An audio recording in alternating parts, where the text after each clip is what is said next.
Venus Day. Happy New Moon. Happy Venus Day. Happy New Moon. Got some new vibes. We on a new high. Yo, what's going on, everybody? What's going on, everybody? Want to be here for a good time, not a long time. Want to get into these new moon energies. All right, we got that new moon energy peaking tomorrow.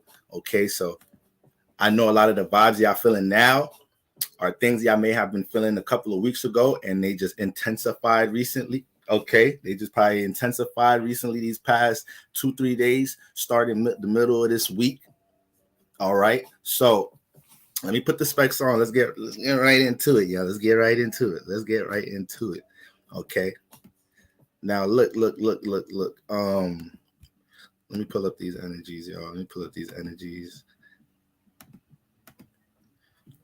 All right, yeah. So for one thing, I want y'all to understand about this new moon energy, with it being a solar eclipse. I mentioned this about, I hovered over this when the sun first entered Taurus season a few ago, and I mentioned to y'all that when we get into the solar eclipse energy, it's real strong energy because, yeah, y'all can see it on YouTube, right? Y'all can see it. It's real strong energy because a lot of things that's been brewing on your subconscious, a lot of things that's been, either hidden or things you've been keeping hidden, things that you've been haven't been getting in tune with when it comes to your shadow self or whatnot, when it comes to all type of things, especially dealing with reality, responsibilities, priorities. A lot of these things, they're ready to act the fool right now. Those feelings, those emotions, they're ready to act the fool right now during the new moon. All right. And with it being a solar eclipse, all right, what this does is it kind of our emotions tell our actions to take a day off. So the way you usually probably act or express yourself in a certain type of way, we don't really have regard for how we see or how we look or how others look. We just care about how we feel up right now. And the new moon gives us an opportunity to let a lot of that out. Okay. So in many ways, this energy could play out like a full moon. All right. Queen Mocha, what's going on? Yolanda, what's going on? All right. In many ways, this energy could play out like in a full moon, depending on how we deal with these energies or whatnot. Now it's gonna peak tomorrow. The new moon is gonna peak tomorrow. Around what time is this? Around 4:27, 4:26 p.m. All right, so we're gonna have the new moon in the same space with the sun. All right, now guys, when we're looking at full and new moon energies, we know what that new moon energies is a time for us to write new intentions, new affirmations, put new energies in the atmosphere or whatnot. All right. Now, when the sun enters Taurus season, our consciousness is already towards Taurus-like things. The sun the sun and the new moon are going to meet at 10 degrees tomorrow. So that makes 10 days, pretty much a little bit over a week that we've been in Taurus season. So our viewpoints and our consciousness about what people, places, and things affect our stability, our security, and the people, places, and things that influence our value system, right? How we deal with our values and the type of other people and things that we value out in life. And just in this short period, we had a good time to really, get in the meats and potatoes of them things. Pause. All right.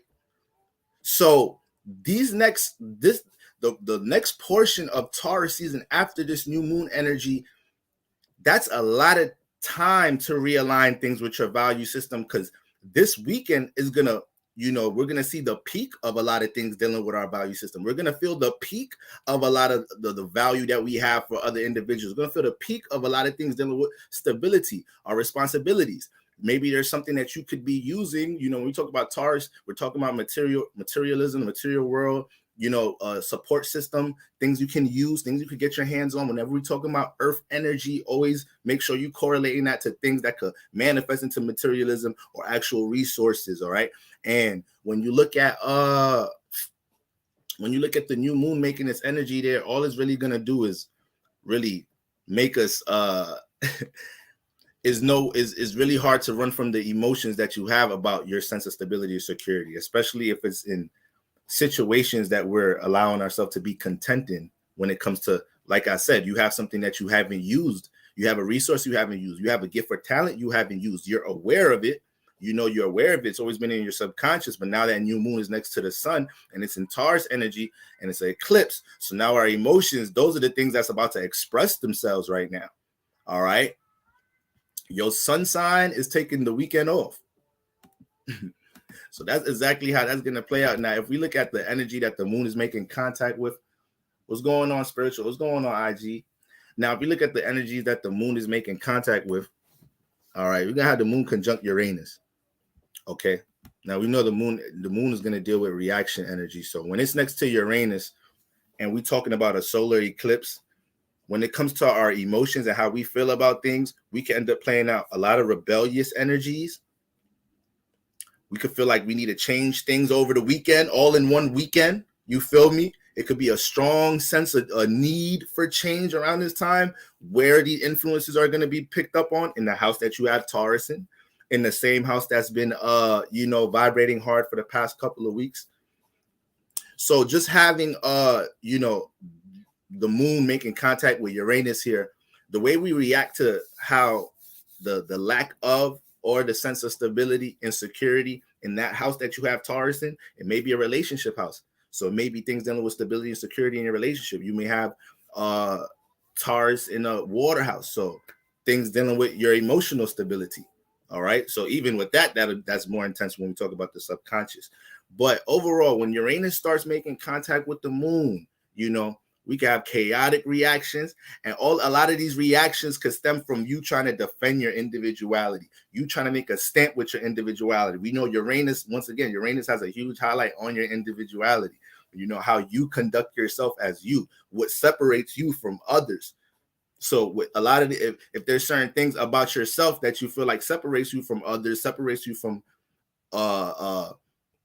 or if you're prideful about what is it that you bring to a group or an environment through an individual point of view, and you feel like those things are unappreciated, undervalued, these are things that may make us want to react chaotically or whatnot. So you got to keep a mind out for that shit in the workplace. OD right now. I just heard another astrologer say a lot of this energy is burning bridge energy. We had a lot of burning bridge energy. I know Uranus is a huge part of why they said that. Because Uranus know how to break a bridge like a motherfucker. Uranus know how to break a bridge like a motherfucker. Certain planets know how to, burn a bridge. Certain planets know how to burn a bridge. Mars, Uranus, because they value their individuality more. They're not going to put what they feel like they could do, what they're capable of doing on themselves, with themselves. They're not going to have somebody else value be put over that. All right. So these are your Aquarius, these are your Aries, these are your Scorpios. Scorpios got Mars and Uranus energy. So, a lot of Scorpios will burn a bridge to smithereens just to have somebody understand, I don't need your help. I'm not going to ask for your help, or I am capable of doing this on my own. I'm not a burden to nobody. A Scorpio go homeless. A Scorpio go homeless before they feel like at times somebody looking at them like, oh, you such a burden on them or whatnot. Scorpio not talk to somebody they love for the longest. They know they'll tell their best friend, yeah, I'm still in love with them. I ain't talking. It's been 10 years. I ain't talking to their ass though. 10 years, you still in love, you still ain't talking. Yup. So that's that Uranus shit. It's not gonna put anything before its individuality. So now that the moon, we got the solar eclipse, our emotions is doing the talking right now. Sun sign is out the door, sun sign is out the window right now. So the way we feel about Taurus energy, stability, security, responsibilities, that's doing all the talking, specifically in the house. I'm gonna keep highlighting, repeating it for everybody that's just coming into the chat. The house that you have Taurus in, this is where we're feeling unstable. This is where, or we're feeling like this needs to be repaired here, right? This energy, when you look at the house you have Taurus in, a lot of these energies can make us feel like certain things are not being met at certain time frames. Because the new moon is exciting energy. It's giddy energy. This is energy where you'll start looking at your obstacles and start looking at it like, you know what? Fuck that motherfucking obstacle. I needed some shit to kick my ass. I needed some shit in life to get me on my shit. You know what, God? I see what you're doing. I'm about to get on my shit. This is I don't know about y'all, but that's like the vibe around new moons. And this new moon being a solar eclipse with the emotions being more height. Because Taurus energy could get arrogant like a motherfucker. Taurus energy get arrogant like a motherfucker. You feel me? Taurus energy, you feel me? We dealing with Venus. We dealing with self-esteem. So you ain't really having them type of pep talks around this time, around the new moon energy. There's something that universe is trying to spark in you right now with the new moon. You feel me? But that's the thing. I should have said this in the beginning, but when we're looking at solar eclipses, we could more so look at cycles coming to we're looking at 6-month cycles. So what you've been experiencing for the past 6 months, especially in the house you have Taurus in, a lot of transformations you've been dealing with in the house you got Taurus in, like we just really sinking into a lot of these energies, trying to find a lot of understanding about things in the past 6 months in our life, and trying to set more of a direction with the next 6 months in our life. Even if you ain't into astrology, spirituality, you live under a rock, you don't know nothing about stars in the sky or whatnot. You don't even know there's other planets besides sun and moon. You thought it was just the sun and the moon and other little tiny ass stars. So you ain't know nothing about no Mars, Venus. Even if you ain't know nothing about that, right now you in the energy like, yo, what? All right, it's about to be May and whatnot. Okay, how much months we got left? Okay, all right. Where we want to be at by the start of the fall? Like where we want to be at by, like, feel me? Like what we doing? Like you trying to set the tone for that next 6 months ahead. All right. So a lot of us are doing that through looking at things dealing with stability, things dealing with security. All right.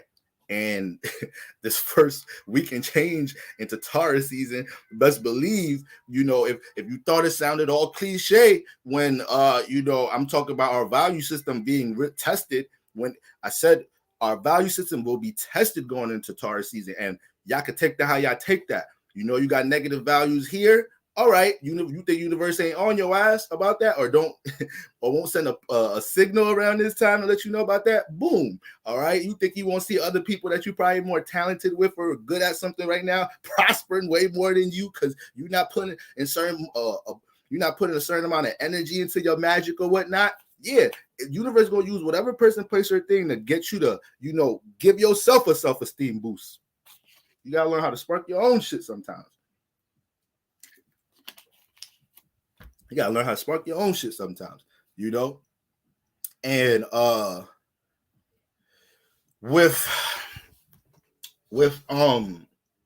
yeah, we want to be more situated with the next 6 months ahead. All right, weather's getting better, summer's around the corner and whatnot, you feel me? Gemini season around the corner and whatnot, you feel me?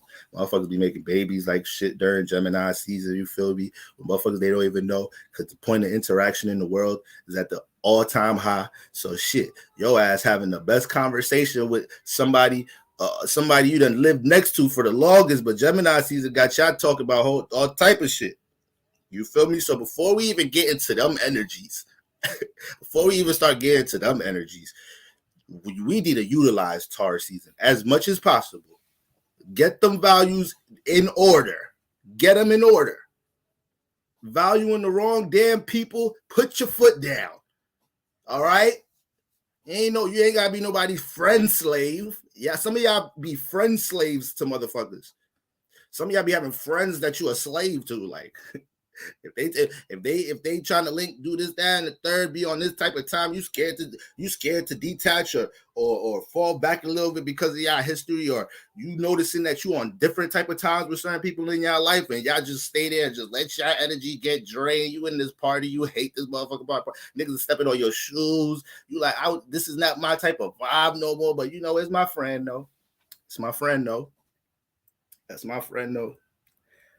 We don't really share nothing, all the positive values I have. I barely exchange that type of energy with them, but shit, I'ma just deal with what I'm used to.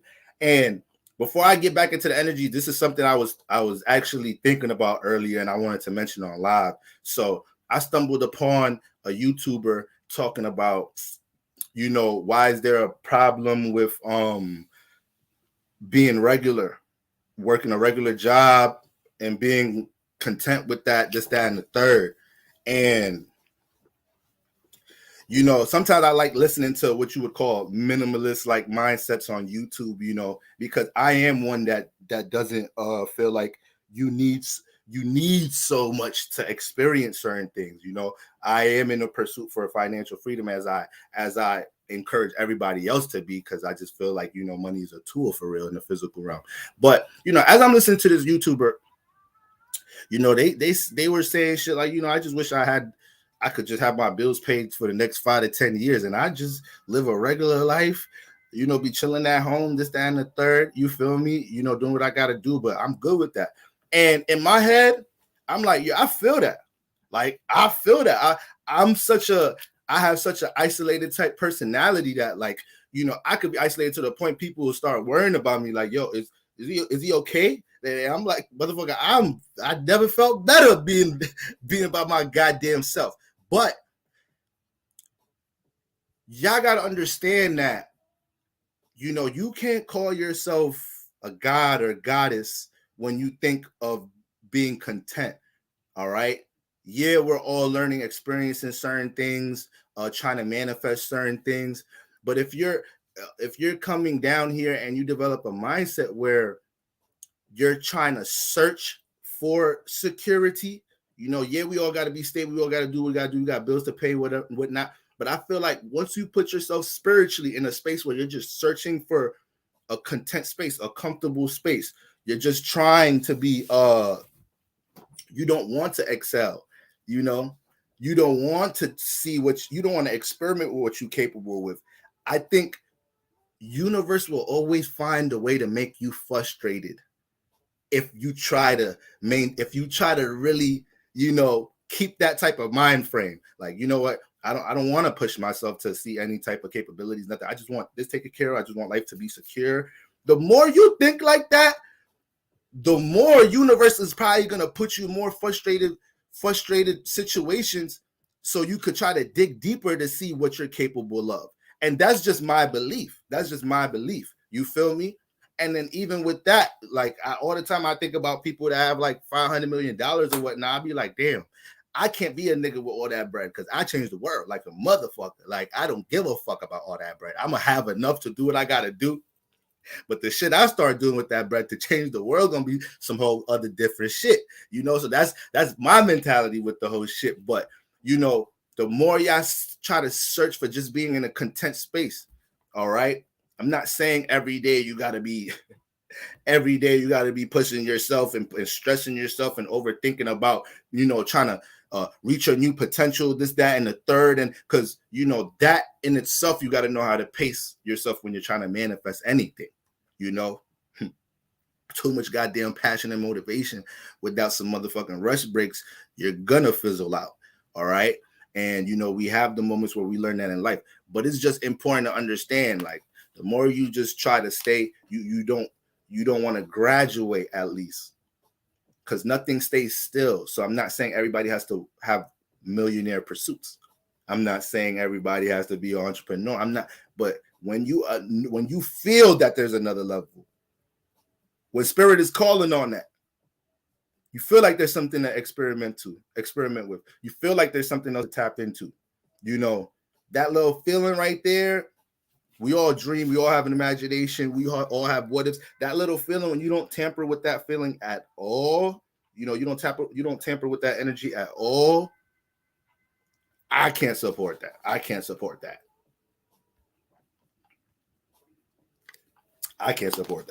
You know. But as you get older, you start to realize not everybody think like you, and not everybody want what you want. You know. So that's that.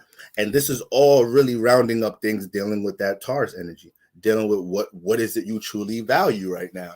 A lot of us is in certain career spaces and is like, okay, I make this much, but what do I value in this space? I'm not even valued in this space, and I don't even value nothing in this space like that. So, like, it got to be more to this and that, you know? And with the moon making that contact with Uranus, we got to just be careful. Because, like I said, you think you're not going to be doing anything that could cause some transformation with Uranus because it's a solar eclipse. So you think your actions or how you're expressing yourself is not really being seen. you think people are not picking up on how you feel about things, so you could be real passive aggressive around this time. Could be real passive aggressive dealing with other individuals this time. Mass subliminal acting like people ain't picking up on shit. You think people ain't picking up on how you feel about things, but all that energy is being felt, and you just got to be careful of how you directing that energy. What type of environment you're in around certain people that get on your nerves, or you're not having the healthiest connection with at the time. Like I said, this energy can kind of play out like a full moon, and like full moon energy a bit. Play out like full moon energy a bit, because emotions is running loose right now. There's really no filter with the emotions. So new moons ain't heavy like the full moon, right? It hasn't accumulated that much energy like a full moon.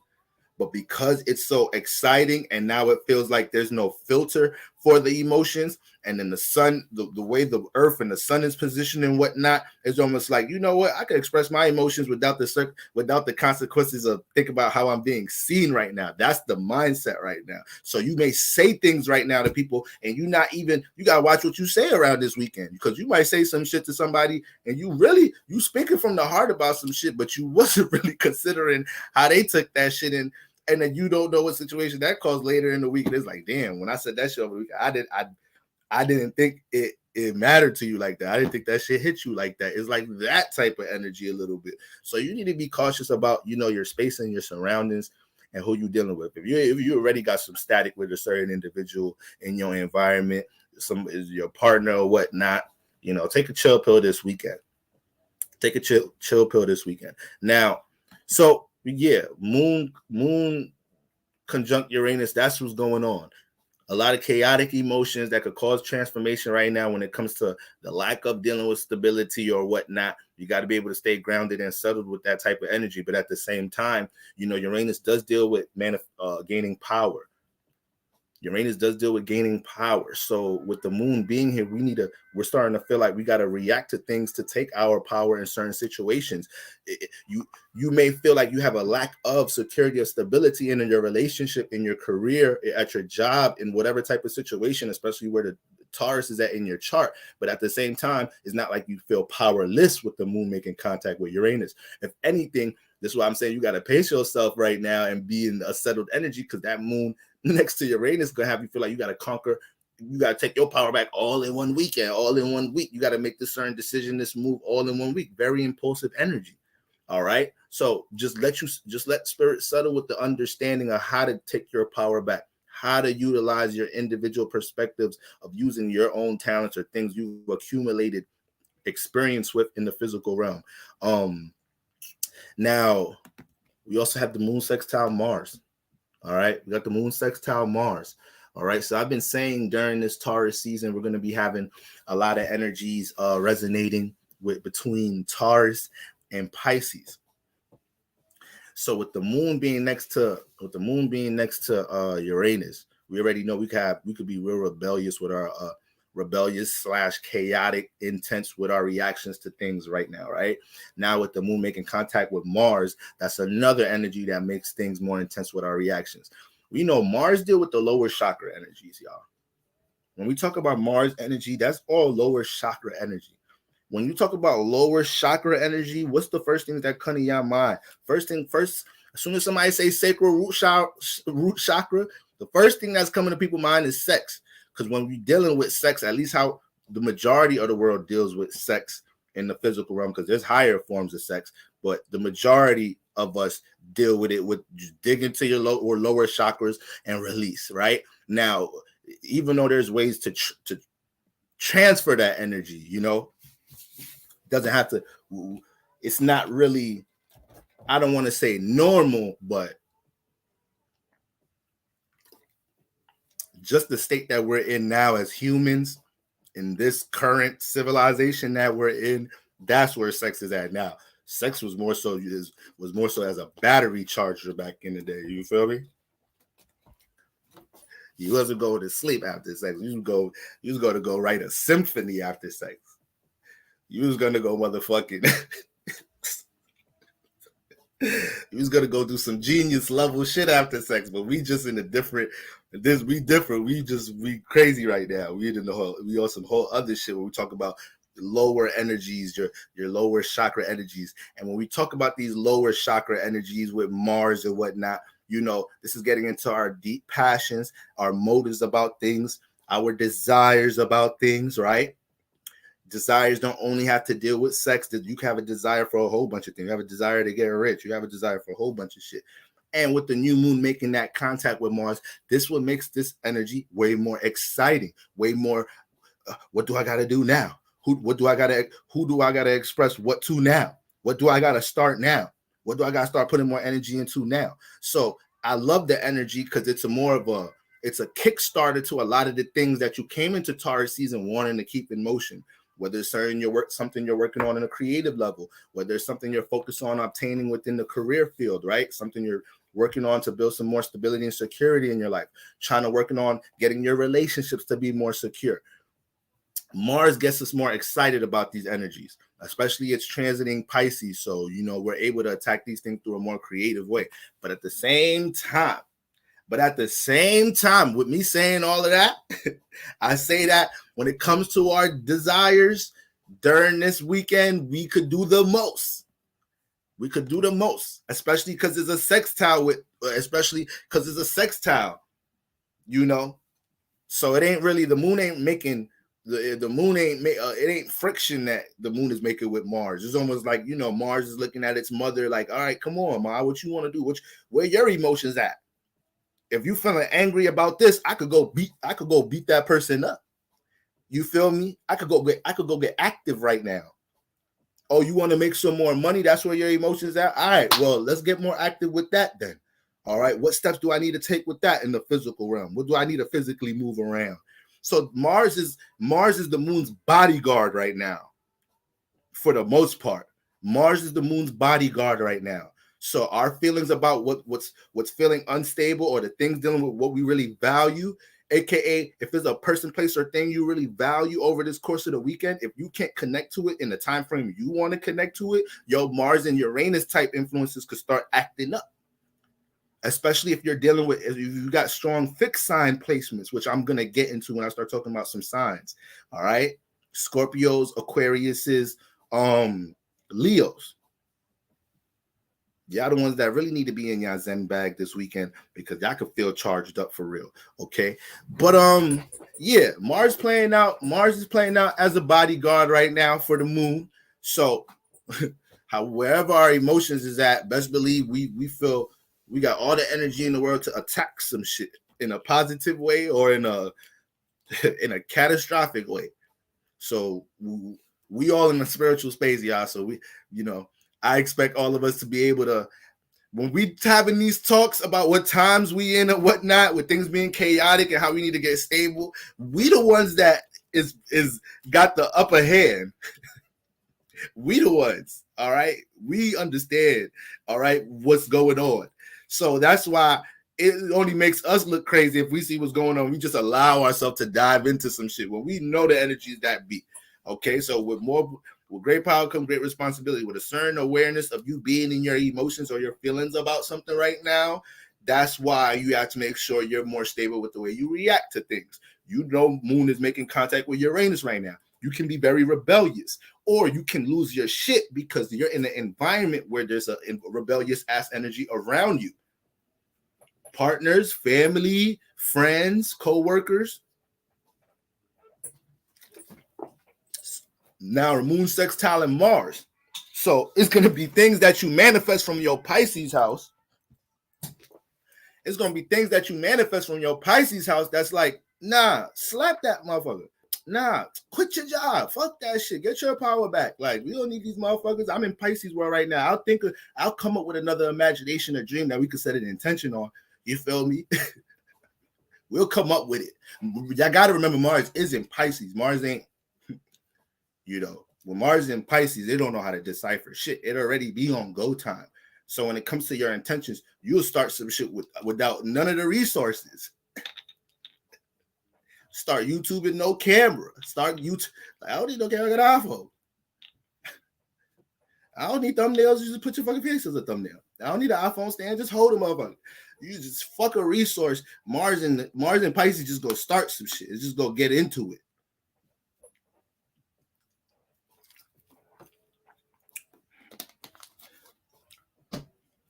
Mars going to go fight 5 people by themselves.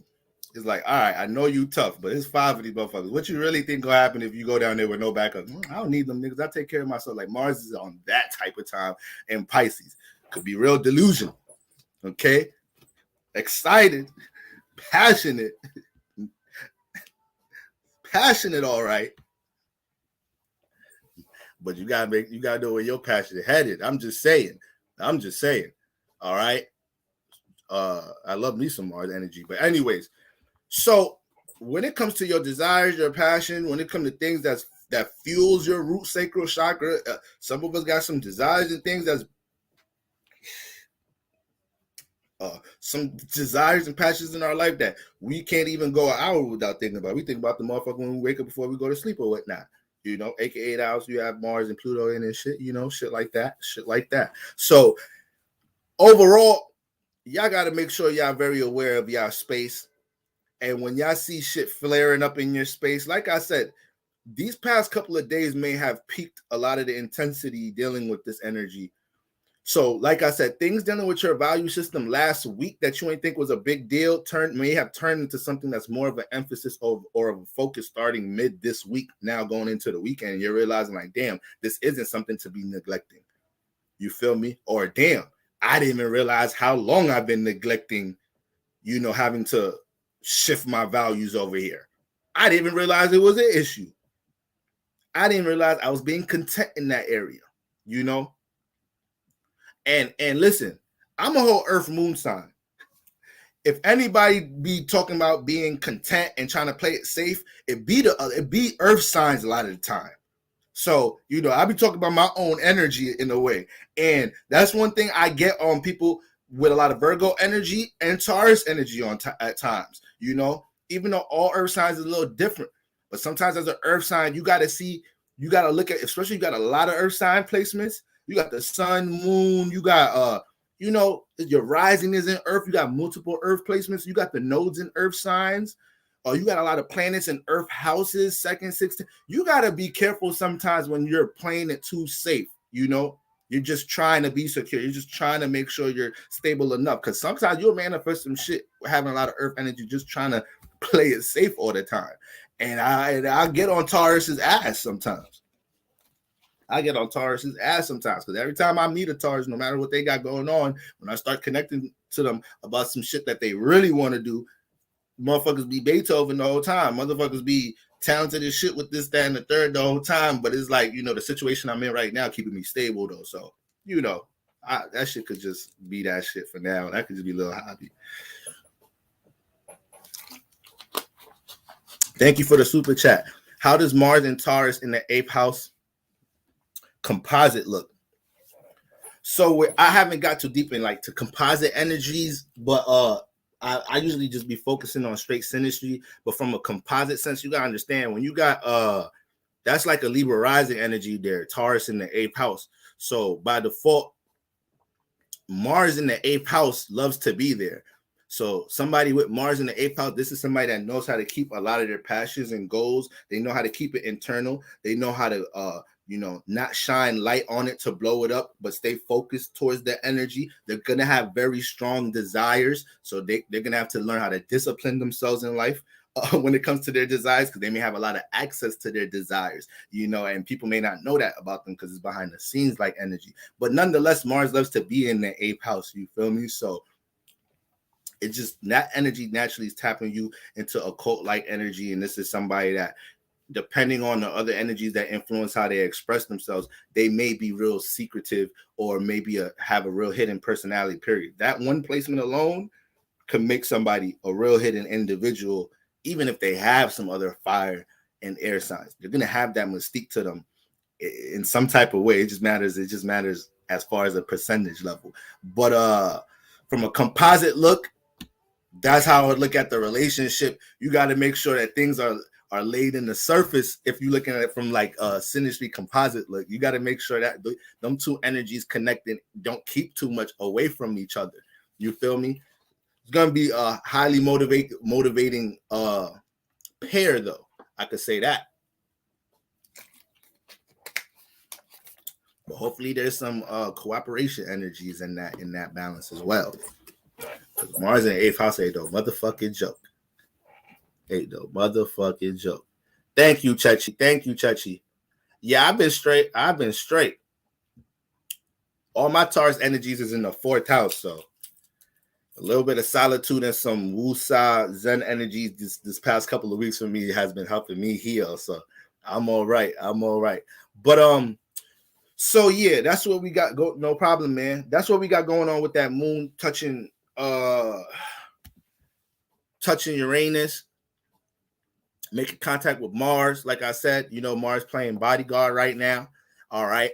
Also makes us feel a little bit more intense when it comes into our passions. All right. We know with these energies transiting Pisces, Mars and Neptune, Venus and Jupiter is like when it comes to the things that we feel like we're creatively capable of, these things is heavy on the subconscious. We go through mood shifts dealing with these energies, working on these energies, thinking about them, these past couple of weeks or whatnot. All right. And sometimes, once again, lose a little track of reality or all them energies in Pisces because you're so passionate about what is it that's in your subconscious, and it feels like it's so close. It feels a lot of these things feel so vivid right now. All right, and I believe I said that coming into Taurus season. I believe I said, yo, shit in your imagination gonna feel so vivid that you gonna forget that shit ain't reality. That shit ain't reality. Like you gotta put some energy towards making that shit reality. So that's something, and this energy helps recalibrate us, the new moon. Okay. But I just know with it being with this being a solar eclipse, motherfuckers will let the demons out around this weekend. Motherfuck order and structure. My feelings and emotions, they on deck. They is on deck. That's what I'm expressing. Now, what else we got the moon making contact with? Uranus, Mars. Okay, so that's what we got going on. Now,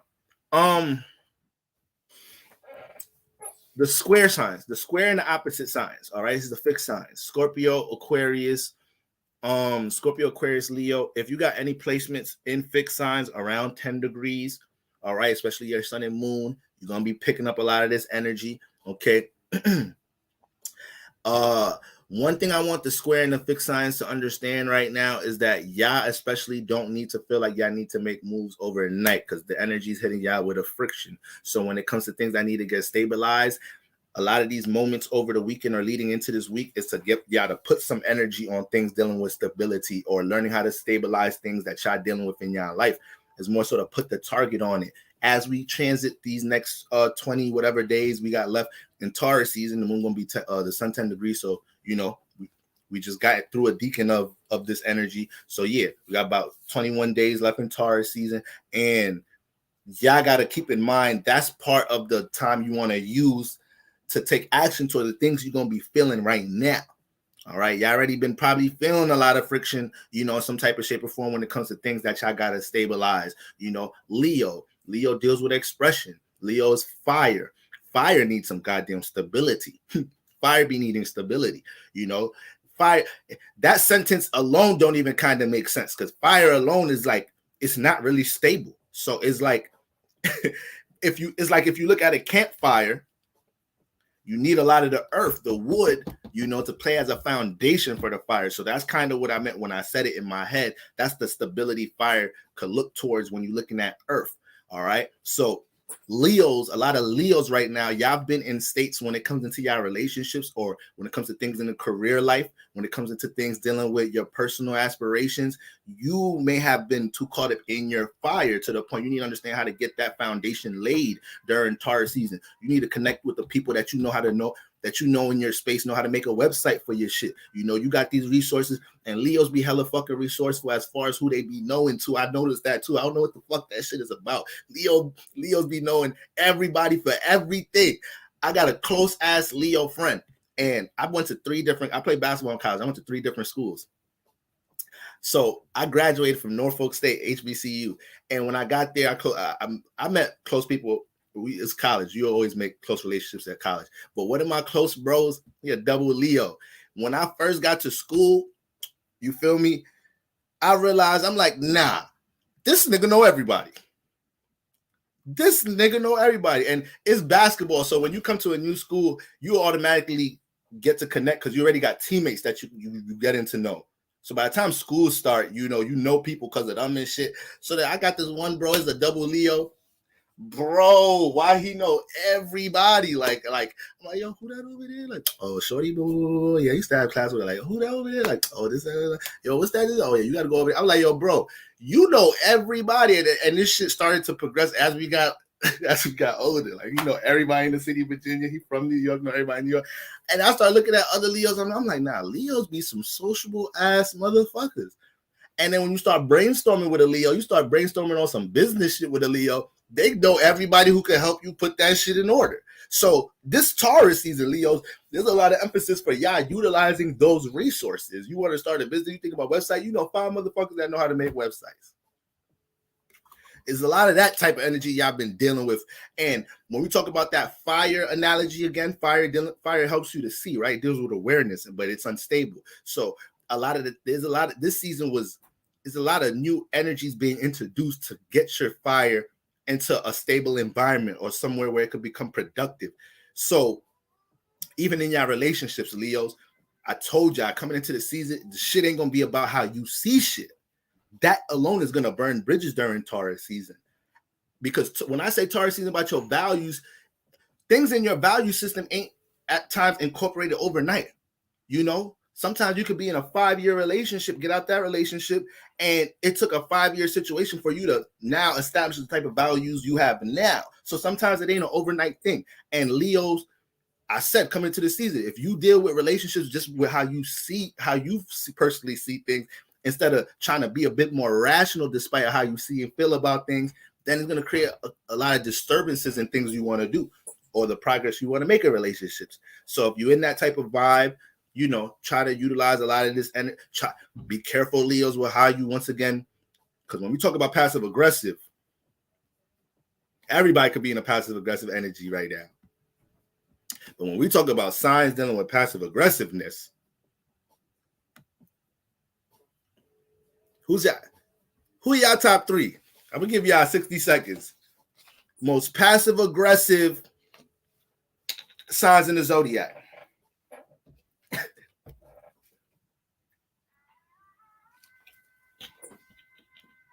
And don't say Leo just because we talking about Leos right now. I just want, because I'm just thinking about it in my head. There is some competition up there. There's some competition out there. But motherfucking Leo, they kind of, if a Leo don't like you,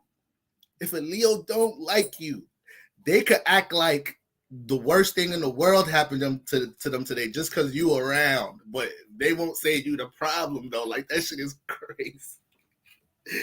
Yo, Leos, y'all take drama. People that know spirituality, y'all Leos, y'all take drama to a whole nother shit on a spiritual level. Y'all know how to manipulate with drama. That shit is crazy. Y'all know how to use drama to manipulate. How the fuck you do that? Yo, Leo, Capricorn, Aquarius. Yeah, throw Aquarius ass up there. Libra, Pisces, Scorpio. Scorpio is gonna be one of the water signs. People go tag water signs like a motherfucker. Libra be happy. Yeah. Libra ain't gonna deal with no direction. Libras be scared as hell of confrontation. Like, no, it's okay. Motherfucker been stepping on my shoes, be touching my girl's butt, but it's okay. It's all right. Come on, babe.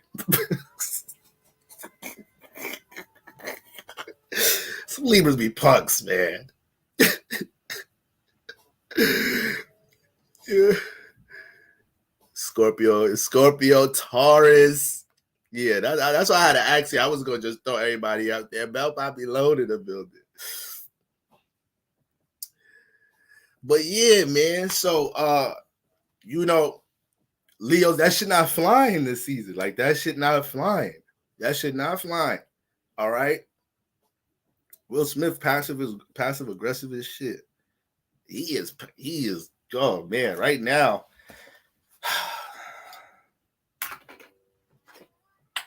He's a Libra Sun, Scorpio Moon. That nigga is passive aggressive. You feel me? But back to Leo's energy. Yeah, man. It's gonna be a lot. It's already only 10 degrees, 9 degrees. The energies, that's tomorrow's energies. But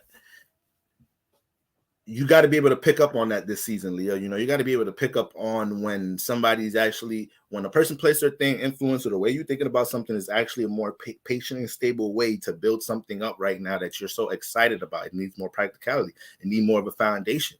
Now, if we talk in relationships, like I said, you know, you need to deal with others more rational if you value that person. And that's the thing. That's the thing. People don't be having value in their relationships sometimes, and then they talking about they got issues. Listen, y'all gonna have a million issues. You don't fucking value that motherfucker. Like, motherfucker, though, you don't value that motherfucker. There's always gonna be issues if you in it, if you stay in it. You feel me? So, Taurus season got y'all the fixed signs. Like, do y'all even value the relationship y'all in? Like, I'm a Libra. You know, air sign. You know, Libra. You know, we be relationship coaches. So, I got a homie that's been calling me about a shorty for the longest. You know, one of my homies. And it's like the way you be talking about it is like you act like you don't value her. So it's like, yo, stop calling me with these problems, because do you value shorty or not? Like, you feel me? You say you don't care, but then you call me when there's issues. So like, nah, bro, we not doing this, bro. Come on. Like, handle your shit. You don't value the relationship, get the fuck out and stop projecting that energy. Especially this weekend, there's a lot of projection energy too. It's gonna be a lot of that. Like I said, passive aggressiveness, indirectness, subliminal energies. You feel me? My opinion with a Leo-Libra relationship, there has to be some ground level respect there. There's gonna have to be, roles have to be, I believe roles need to be established in any relationship. But with that Leo-Libra shit, it can be a little too playful. It's a little too playful. And if the man is the Libra, you feel me? He gotta make sure he put his foot down with the Leo woman, because the Leo woman gonna end up running all over the nigga sooner or later, no matter how charming or whatever the Libra man may be. You know, the Leo woman in some type of shape or form, you know, she gonna have her ways trying to get some type of, you know, when it comes to what the Leo woman want, if the Libra man is always yes, giving it to her, is that over time that shit's gonna keep the Leo woman like, all right, this I get everything too easy here. Leo woman that shit gonna get tired to a Leo woman. It's not gonna be entertaining anymore. Sad to say, that's how that should go play out. Because that Libra Leo combination is really nice from like a best friend perspective, in my opinion. From like a best friend perspective, from a creative perspective, you know, bros perspective, homegirls perspective. Tightest relationship as fuck. When you start getting into relationship energy, it has to be ground rules and some respect somewhere. Because I feel like Leo woman will really walk over a Libra man. Now, if you reverse it, if it's a Leo man and a Libra woman, you feel me? That shit play out a little differently. I ain't gonna lie. That shit play out a little differently, you know? Because a Leo man off rip is kind of more expressive than a Libra man is when it comes to as far as things with relationships. Libras period are relationship signs, but because you're a relationship sign, it's natural for a Libra man to be about the relationship, trying to cater to the other person. That's not necessarily probably naturally gonna be the outlook of a Leo man. A Leo man is like, motherfucker, fuck all that Venus shit. Fuck all that Venus air shit. I'm the sun. This is how we conduct this shit. Now that puts a Libra woman in a state to be like, what we doing? What we doing today, King? What is we doing? You feel me? But if the Libra man come with the Venus, the super Venus energy first, and the you know, a Leo woman, it work a little different than the Libra woman. It work a little differently. So that's just sun signs. That's how I break that one down. That's how I break that one down. If that made sense. I don't think that was that hard to, yo, this is happening to me right now. But he a Pisces.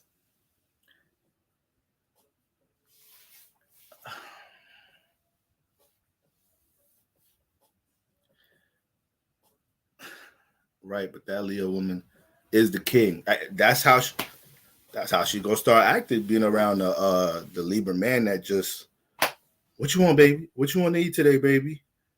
Yeah, we doing what you want to do, babe. Yeah, just take my car. Take my car. Do whatever you want with it, babe. Like, damn. What do you want to do?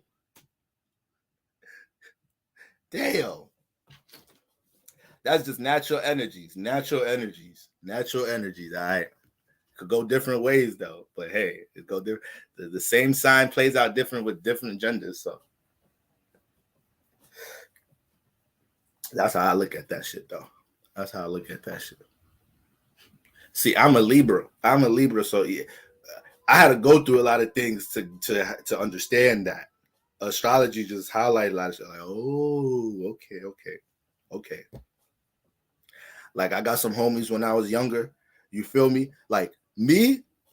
See, I don't want to get too personal. I didn't want to get too personal.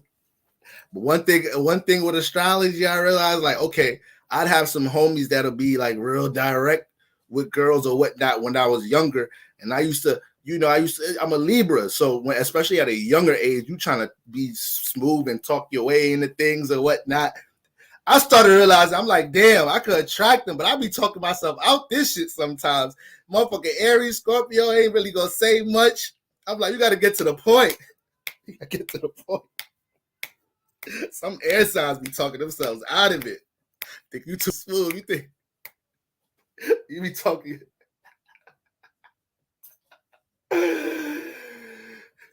Oh, you such a handsome young boy. You're gonna be able to get girls, but you just got to make sure you don't talk your way out of it. Just don't say nothing. That's the type of shit they were saying to my ass when I was young. I understand now. That's how you got to shut the fuck up. Thinking you smooth. Yeah, she laughing and smiling. Smiling how corny you is, motherfucker. So yeah, I don't know. That shit a little different. And that's why the last thing I'm gonna say about that, that's the funniest part about Libra man and Leo man in that sense. Cause them two niggas right there that could fall right into that category think they the smoothest niggas on earth. Whole time they don't know. Shorty just looking at them like, oh my God. Yeah. It's so funny. So corny. Dead ass. Dead ass.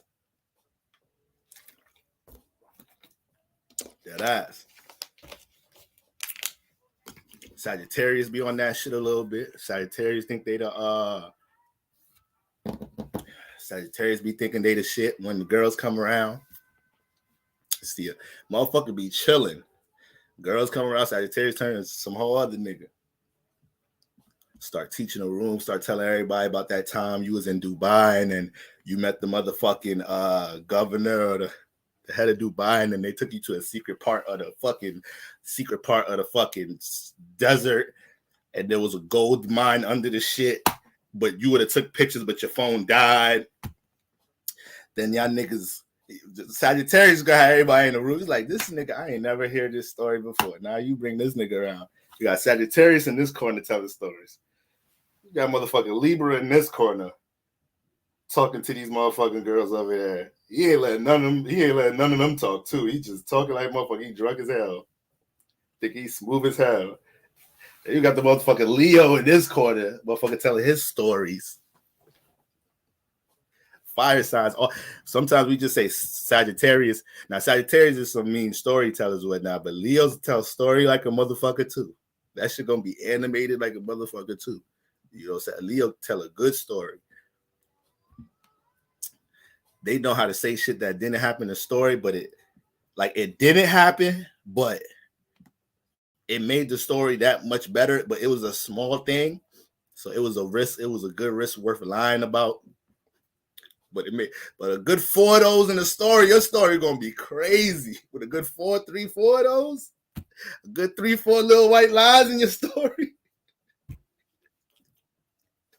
Story gonna be crazy.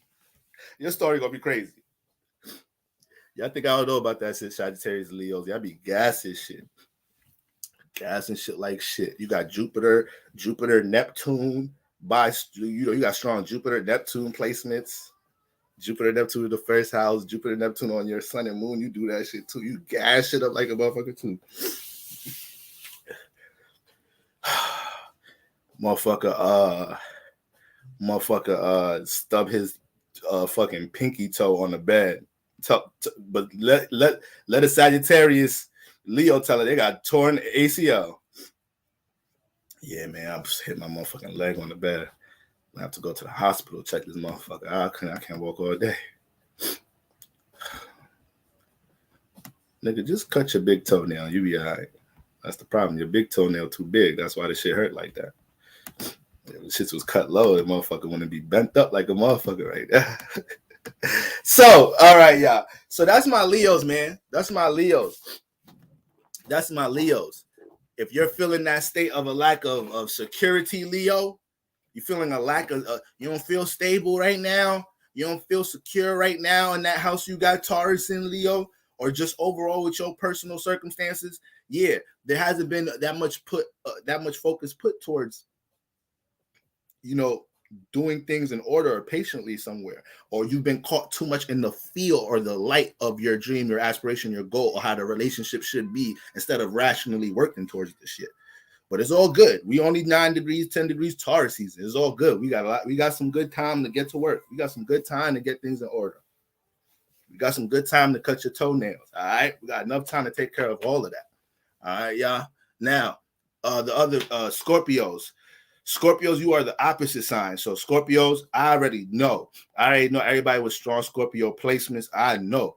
I get it. You are the opposite sign. Friction has been high. Things that you wanted to actually take your time working on, Scorpios, you starting to feel like motherfuckers is speeding you up with that shit.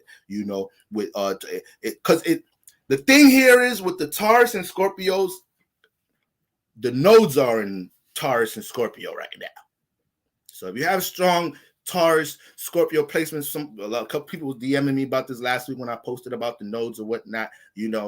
A lot of y'all is picking up some heavy energy because we know the nodes are dealing with destiny and your life path and shit. So a lot of Taurus and Scorpios right now, they're trying to figure it the fuck out right now. They're trying to figure it the fuck out. If the North Node is in Taurus, so let's say you got the North Node in Taurus right now is a strong period for you to feel like you don't have time for things that don't matter. Everything that universe is making your time feel like it has to be divided in the most discerning way. All right. So when it comes to what's of value, you feel like there's a small margin for error if you have the node in Taurus, and right now you may be pushed into some crazy circumstances right now if you have the North Node in Taurus, period. Because it's almost you can't stay content type of energy, Put yourself in a space where you're going to evolve, whether that's a routine, whether it's out of a relationship, whether it's whatever it is, you'll be able to spiritually pick it up. Now, let's say you got the South Node in Taurus. So your North Node is in Scorpio. You got the South Node in Taurus. So it's going to play out in ways where, you already incarnated with some experience dealing with stability, reality, learning resources. You have somewhat of a spiritual touch or experience dealing with, the material realm. This is why you may be able to manifest some resources more than others, but why you naturally kind of are put in position at times to be of help, to be of service. When we look at the Earth has a certain relationship with the moon. All right. When we look at Taurus energy, you're dealing with the Earth, Venus, and the moon, all of them energies together when we look at Taurus energy. So you just incarnating back here at times as with a Taurus South Node, you always need to be on point, understanding how you're utilizing what you have, to fuel some things that may have been hidden, your Taurus, your Scorpio North Node. But anyways, if you got the Taurus South Node, this is a time for you to start understanding if you've been using things you brought here. This could be a form of knowledge, wisdom, experiences, resources, stability, connections, contacts, all of that. Are you fully maximizing all of these type of things? And then you got the North Node in Scorpio. All right. So by default, it's almost like a lot of these energies are pushing you to use what you got and get out of a comfort space, get out of a comfort zone, because the South Node keep you comfortable. Look at the house you have the South Node in. You get real comfortable in that house. Sometimes you don't put yourself in a state of excelling in that house or graduating. Get real content, real secure, real stable with certain things. You feel like things don't need progress in that house, or sometimes you even run to that house. Sometimes the house that your South Node is in, you run to that house every time you're dealing with creating something new or embracing, experiencing something new, aka North Node energies, getting into something that's expanding your spiritual awareness, something you ain't really experienced before. Sometimes when that shit be a little too shaky, a little too turbulent, some of us just abort mission and we run to the South Node house, or we jump into our South Node energy.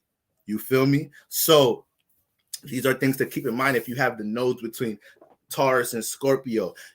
Right now, you could be feeling like you really making a lot of decisions right now to redirect things to help you get back on path, help you redirect your values with a way to a point where you feel like, universe is really on top of y'all when it comes to your values, especially if you got the South Node in one of these energies, because when it comes to those nodes, you're going to have access to things dealing with desires or a lot of superficial things.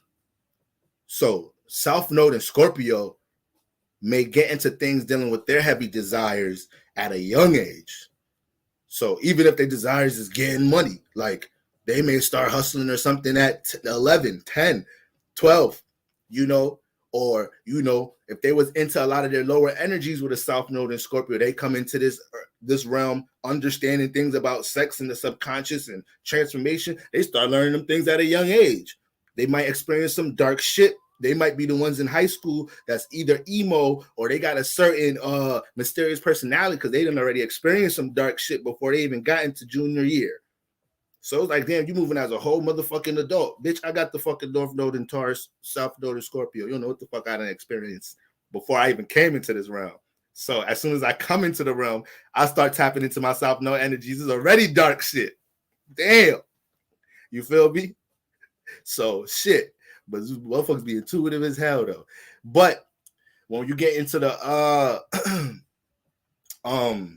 that Taurus South Node, you got to make sure you in positions to always maximize, the forms of stability or support you got here. Understand the significance of you being of help to others at times, of you being of a form of stability to others at times.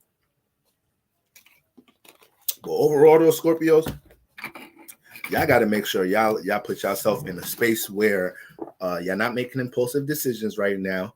Okay, there's a lot of things that y'all are passionate about, and if y'all not looking at ways of how to structure, practical ways of structuring things around this time, or putting yourself in environments right now, a strong energy in the air, I feel like for a lot of us is the environment we in. Even if you ain't got energies in your third house, whatnot, the environment you in.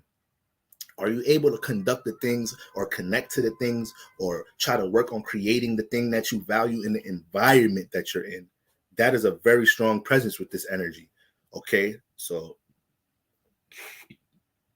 it's hard to tap into a certain energy if, in your own sacred, it was supposed to be your sacred space, you haven't got a peace of mind for whatever reason, or your surroundings are on some type of funny shit. So that's something to keep in mind. Yeah, when we look at I thought they about to click me on the gram. Yeah, that's what we're looking at with Scorpio being the opposite sign. Is another thing about being the opposite sign. I made a joke last month when it was Aries season. I'm like, look at the Libras, look at ASAP Rocky getting locked up, Will Smith getting caught up. I'm like, look at the opposite signs getting caught up. Scorpios, this is the weekend to get caught up. This is the weekend to get caught up, Scorpios. This is the weekend of black on your balls. This is the weekend of black on your partner, say some shit that was just, Scorpio, you be keeping a couple of evil ass things, if you said to somebody, it'll just crush their spirit, but you'll never really get them out because that's just your 8th house energies and all the dark shit you be dealing with, but you don't ever really use that type of dark shit.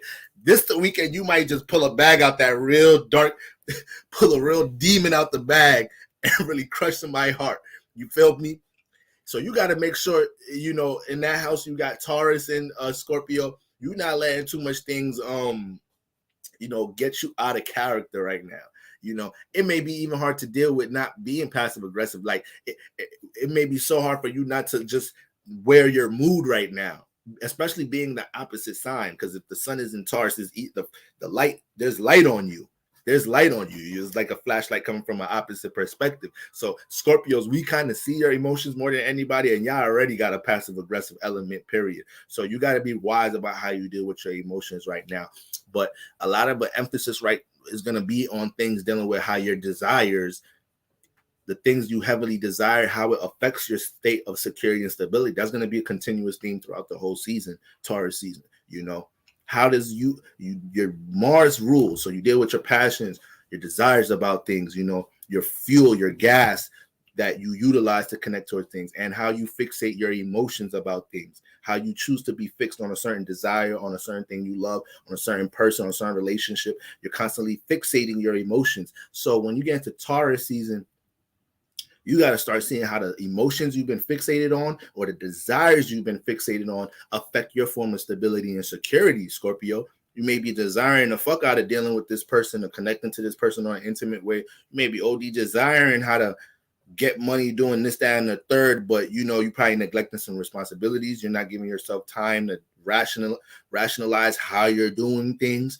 but you got a whole bunch of passion, or desires turn into habits as well. So a lot of your habits are highlighted during this season as well, especially when it comes to your relationships. A lot of lustful relationships may expire right now, Scorpio. So you dealing with somebody from an intimate perspective, but you ain't developing nothing right now. A lot of the fixed signs are the ones going through these situationship breakups, relationship breakups. I really don't want to say relationship. I want to say situationships in early dating phases, because a lot of y'all realizing man, what I really value can't excel in this motherfucker, or this shit was just a lustful situation, or we just had to get our rocks off and release, or whatever. But this ain't something I truly really value the potential of anyway. So let me not even keep putting time into that shit. A lot of Leo, Scorpios, and Aquarius is on that type time. So if you got a little situationship going on, the sex good with a fixed sign right now, you better get your couple of little sneaky links in right now, because it might be quiet after that little fixed sign sneaky link you had, that little Leo chick that do that little thing. That little thing. Hey, yo, that shit might be quiet soon. Fixed signs ain't having that shit, especially Scorpios, because Scorpios is extreme. It's Mars, Uranus, your energies, Pluto energies. So Scorpios, y'all extreme. Y'all ghost people before having the closure talk. I seen this. I was watching this show. There's this show, this nigga named his name Corporate Business. He's a content influencer from Chicago, and he just be doing these skits, right? So he did this skit. He met this chick, right? And she was a thief, so she be stealing shit. But when he fell for her or something. I forgot how they met, but he fell for her. They started dating, right? So then one time, his alarm and whatnot went off in the crib. Like he done told this chick he loved her or whatnot, but he's like, damn, I just feel crazy because I know what type of chick she is, but I just started to build this connection with her. And then his alarm went off in the crib. He ran to the crib because he thinking shorty broke in his crib, she know the safe to his code, the code to his safe and everything. He run to the crib. She ain't take nothing. She just left a letter saying, yo, I'm sorry, I started falling for you too much, and I live a certain type of lifestyle. I had to be out of here. I know your ass probably thought I broke into your house too. I just had to leave this note here. I'm like, that's a Scorpio. But a Scorpio might not even give you that, might not even leave that note though. But that's their mentality though. Like, you know what? Before this shit blow up, let me be the extremist here. Fuck a closer talk. This shit done. Terminate this shit. Pluto, Mars energy, let's just terminate this shit and just put some energy affirmation in the air and hope we manifest something healthier later on. But as for now, fuck everybody. All these fucking planets is in Taurus. Fuck everybody. Let me be in my own fucking space. All that matters is my passions and my sacred space. So I know Scorpio is a nice time to get real isolated. A lot of y'all is terminating shit, but y'all got to make sure your habits or the connection you have to negative ass values being a Scorpio, which is easy to develop because your whole life, your environment can be dark. AKA, you are always exposed to dark things. You are exposed to what niggas is doing behind the scenes in your neighborhood. You know, the criminals. You're exposed to, you know, the bullshit the teachers was on in your elementary school or in your middle school because you heard this conversation or whatnot. You found out the teachers really be on some bull. So you manifest that by default. All right. So when it comes to any bad habits or when it comes to any negative values you may have aligned with because you've been exposed to certain environments, you got to make sure we nip some of that shit in the bud right now, or you're real wise, real spiritually aware of how you're dealing with certain energies. And that's the power you do have, Scorpio. You understand how to use the dark more than other people. You understand the dark. So this is why a lot of Scorpios, they can be very isolated because since they naturally understand the dark, they naturally they understand the significance of shadow. They know they have a shadow. They know other people have a shadow. It makes them deal with different people differently because this is why Scorpios like people that are really transparent or people that just don't give a fuck. Because it's like you're not afraid to let some of your shadow, how you really feel, be fucking seen. I fucks with that shit. Scorpios fuck with that shit. This is why I'm saying certain relationships, certain signs. Yeah, somebody asked me, Libra man, Leo woman. You see, it's like shit varies. You may have a sign, a woman that like a nigga that know how to say no. You know, maybe a woman that likes a man that is more rugged. You know, he don't get no fucks about shit. A Scorpio woman is gonna like some of that shit. It's gonna like that rebellious edge to a man. She may even know that sometimes that shit is a little irrational. She may even know that shit. She may understand that shit too. But at the same time, she know there's going to be a lot of times where that shit could be positive too. So it's like, it's deep. It's deep when you talk about what signs are looking for in their partner. Now, and the funny thing about it, the things that a lot of signs are looking for in a partner, they're not going to say it. They're not going to express these things to you. A Leo woman, like they're not just going to say these things to you. You know, probably more a man than a woman. You know, but feminine energy is subliminal for it. So if you don't understand nothing about the subconscious subliminal energy, you already gonna struggle. A man already gonna struggle with dealing with women. They don't know how to read between the lines. If he taking everything literal, he don't know how to read vibes. That's all subconscious energy, period. So it's like, with that being said, motherfuckers around this time, I swear to God, there's gonna be a lot of guys reacting to a whole bunch of literal shit this weekend. Gonna be a whole bunch of niggas reacting to some literal shit this weekend. Like, now you reading that shit the wrong way, nigga. It's a new moon. She don't really mean that. What she really trying to say is, it's a new moon. She being passive aggressive. So shit. I know she said this, that, and the third about the house, but that really just mean you ain't shit. That she is just is a new moon. It's passive aggressive energy. She a Scorpio. Oh, she yelling at you just because you left this on the floor or not? Yeah, you just ain't shit. That's all it is. That's all that means. It's a new moon. She just getting that shit out now. Don't nobody give a fuck about no paper towel on the floor. You just ain't shit. Passive aggressive. Put the specs back on. So, you know, Scorpios, relax. Relax this weekend. But moving on, Taurus season, y'all got to make sure y'all understand just like how I told Leo, they can't be caught up in how they feel and see about things. Scorpio, you got to make sure that when it comes to the universe trying to acknowledge bad habits you done picked up on, you know, negative values or negative ways of thinking about things. I'm a whole Libra, Scorpio, my damn self. So Mercury and Scorpio. So I get it, Scorpios. Like, we have a nature of being negative, like when it comes to how we look at things. You got to make sure that natural negative way you have of looking at things doesn't.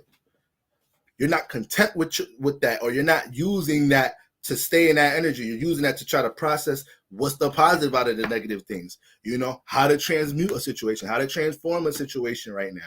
You know, but it's gonna come down to dealing with more rationale. You know, it's gonna come down to dealing with that, whether it's a relationship thing, whether it's a career move right now. It could be really impulsive, quitting jobs and shit, and doing all type of shit. You know, so you gotta be careful with that shit right now, Scorpio. But shit, like I said in the beginning of the season, a lot could come into fruition. Having more of a routine, thinking ahead when it comes to things with your passions, and obviously having more practical ways of dealing with certain desires or dealing with bad habits your ass done accumulated over time. You feel me? So shit. Y'all know me. I keep that shit raw. I got a Scorpio energy. I got 8th house energy. I ain't about to come up here be on no sweet shit. That's what the fuck it is. You know, we down here in this world in this third dimension full of motherfucking desires and temptations. That's part of the reason a lot of people don't get shit done. Instant gratification. You want to feel good. This person place a thing make you feel good. So if you got a lot of 8th house placements, Scorpio placements, you got a lot of Taurus placements, 2nd house placements. Oh, your ass gonna have access to some pleasurable shit. Your ass gonna have access to some shit that trickle, that stimulates the sacral, stimulates the root chakra. And let's just pray to God you catch on to that shit being something you overindulge it into by the time you hit your first Saturn return. Let's pray to God at least you catch on to it the first Saturn return. Because if your ass don't, them 30s ain't gonna look good. Them 40s ain't gonna look good. You're gonna be looking 30, you're gonna be looking 50 in your 30s because your desires took over your fucking life. Because there's no self-control. You just used up by your desires. You just used up by some shit you can't say no to. Your whole Saturn return, your whole late 20s and early 30s and shit. Universe is on your ass about structuring your reality. But no, the 8th house desires mattered more. No, you couldn't say no to the demons. You could have realized you needed more self-control with how you deal with this, that, and the third. So this shit is not a game when we're looking at them nodes being transit Taurus and Scorpios and shit. I be trying to get my shit together. Shit. I get it, y'all. I get it. You're looking down at what the fuck you valuing, looking at your state of stability and security, and you want to get that shit more situated. You want to get into a position you want it in. But just right now, all the energy we dealing with, you got to make sure you remind yourself it's still Taurus season. Ain't shit happening overnight, no matter how I feel about it. No matter how the fuck I feel about it. You feel me? So, and then we got Aquarius out of the fixed and the opposite signs. I really just wanted to focus on the fixed and opposite signs today because them ones I feel spirit calling out. Y'all hurting right now. There's Aquarius right now. You know, this is the thing. Aquarius, I would say, you know, because Taurus, earth, air energy is more so about, you know, the intellect, thinking, practicality. Fire and water signs more so at times get caught up in their feelings. So this is why you got fire, water sign, you know, could be more inspired or more connected to a dream or goal than the earth sign, air sign is, where you may see an earth, air sign, you know, rely all on the logic and the rationale and the planning and shit, right? Now, I know all three placements. Oh, man, you got Scorpio and Taurus placements, man, you got to hold it down right now. You got to hold it down. Can't be saying yes to everything. You can't be saying yes to everything right now if you got Taurus and Scorpio placements. Let me tell you that.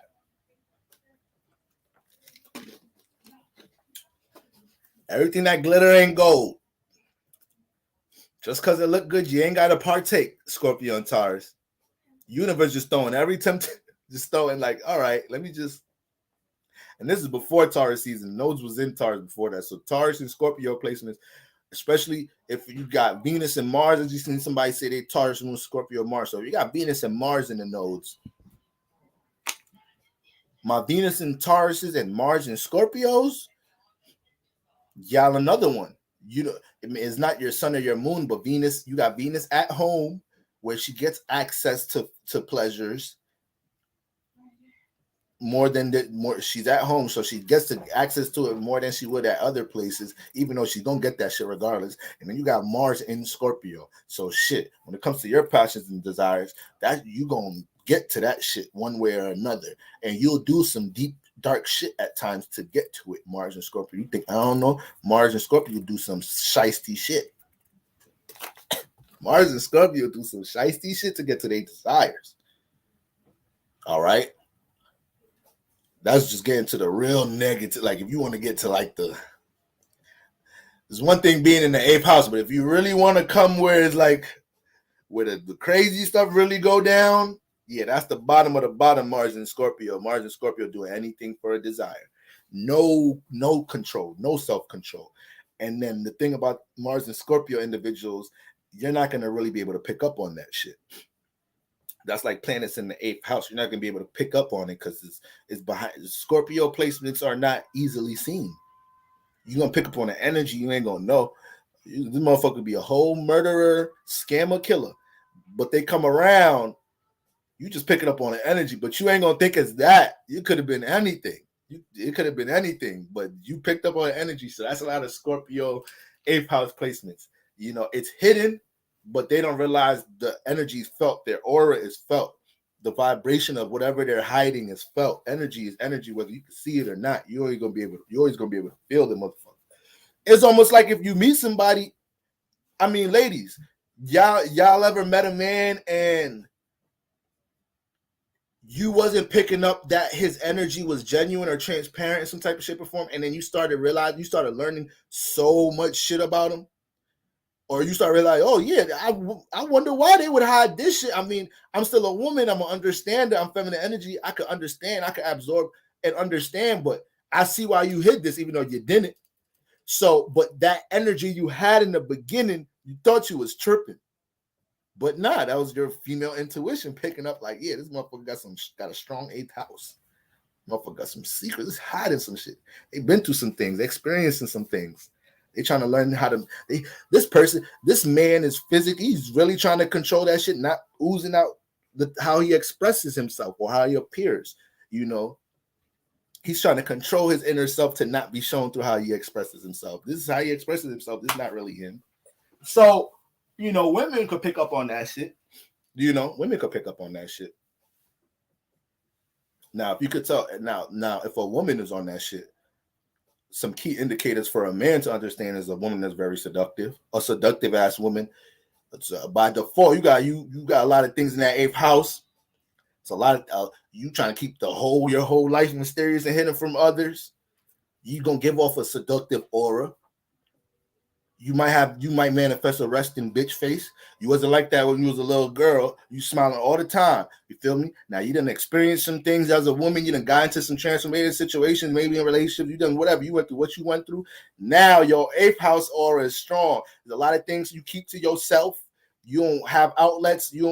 As a woman, you don't have a lot of trusted friends or whatever. So you end up keeping a lot of things to yourself. Yeah, when a man get around, we're gonna be able to pick that up by your sense of seduction a bit, because that shit could start. That's why 8th house energy. This is why sex and secrets are like this. This is why sex and hidden energies are kind of, it could manifest into dealing with like seduction and whatnot, because it's like that's all pent up energy.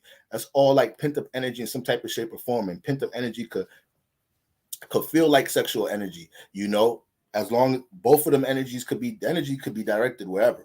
But overall though, if you know, a woman's hiding a lot of stuff, or she has a lot of things that she's not open about dealing with a man could just pick it up through her seductiveness, or could pick it up through how much she may relate things to the past at times.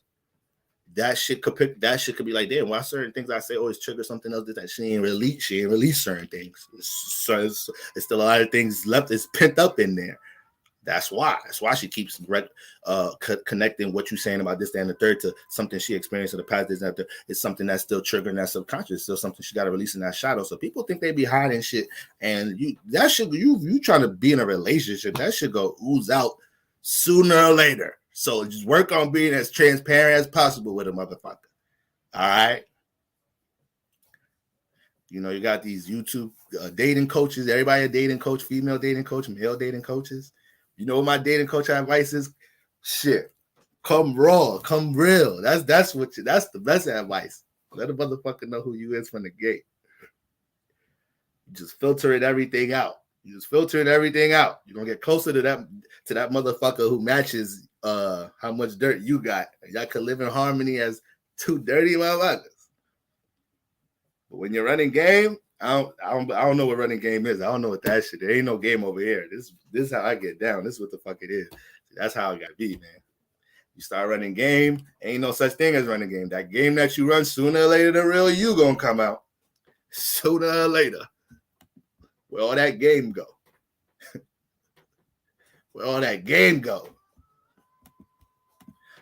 Feel me? The real you gotta be your game. And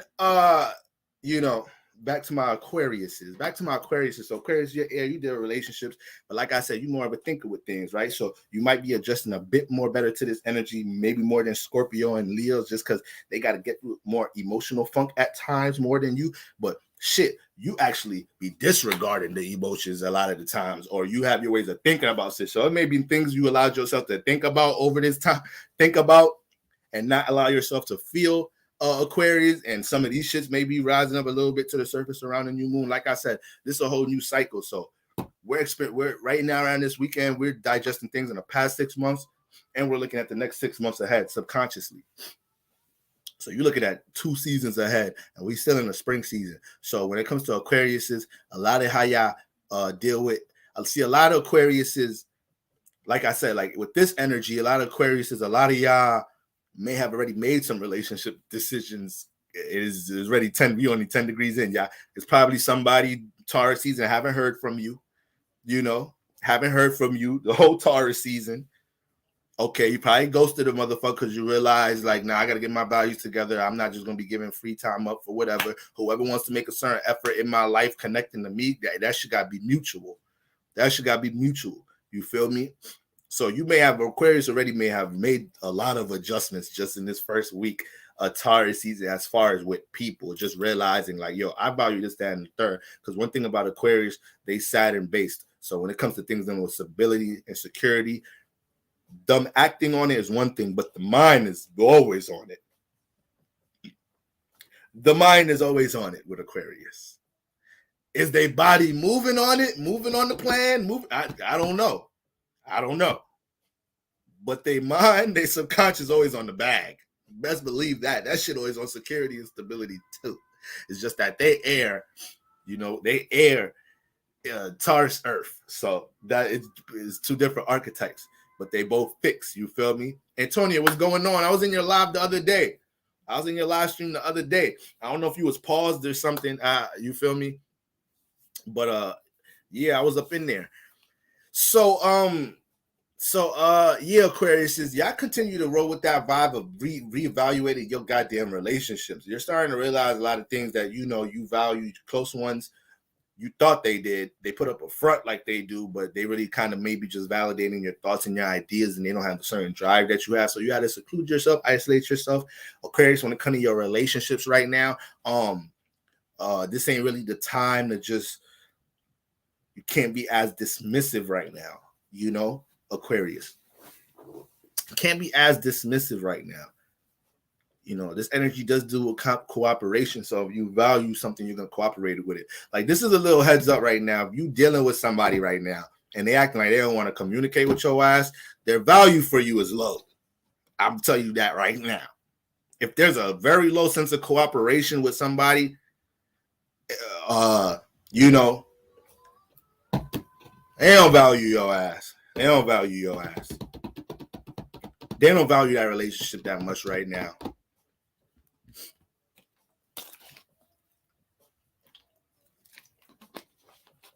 Nope. Because in this type of energy, people are excited to connect to what is it that they value, and they're frustrating having to deal with things that they don't. Now, the things that you don't value can be your career, can be your job, can be your living situation, can be things dealing with these Taurus-like themes, right? Stability, security, but it could be your motherfucking partner too. Your partner could just be looking at you right now like, this motherfucker don't cook, don't clean, feet stink. Like, what do I value in this relationship? Where is it to value? Where's the support? So if you trying to cooperate, or if you know somebody trying to cooperate with your ass and you ain't feeling it, you kind of putting energy into creating a situation for the rest of Taurus season right now. Trying to hold on to something you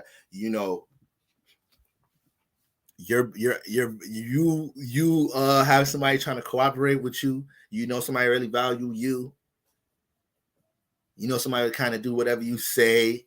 You manifested somebody in the palm of your hands. You wasn't trying to manipulate anybody. It's just you just realized like, damn, they'll jump if I say jump, or they down for me, or they ready to ride for me, or they're real loyal to me. But I don't really value them like that. I don't feel a spark or whatever right now. You got to make your decision or just keep it real. You can't be. This ain't a time to play with people as far as your state of your sense of value for them. You got to be able to communicate the realness around this time. Like, there's a bunch of Earth energy in the air. There's a bunch of Pisces energy in the air. So people is really finding ways to have realistic communication, like a real quote unquote a real talk, but talking loops right now. You know, people could be real funny with their communication right now. You have a whole serious talk with somebody and you realize, 20 minutes, they was talking, but they didn't really say nothing concrete. They kind of talked around a lot of shit. So now it leaves you in a kind of funny situation. It's like, damn, do I got to just jump out right now and be rebellious? Do I got to show a extra energy? Once again, new moon, our emotions is doing the talking. Solar eclipse, our emotions is doing the talking. So if you allow yourself to stay in situations where you're undervalued, this is around the time where your emotions going to say, fuck that. You know, I'm trying to cooperate. I'm just trying to come into work and do my job and leave. But you got to know if you got to be careful of your environments, because, like I said, your sun is on vacation right now.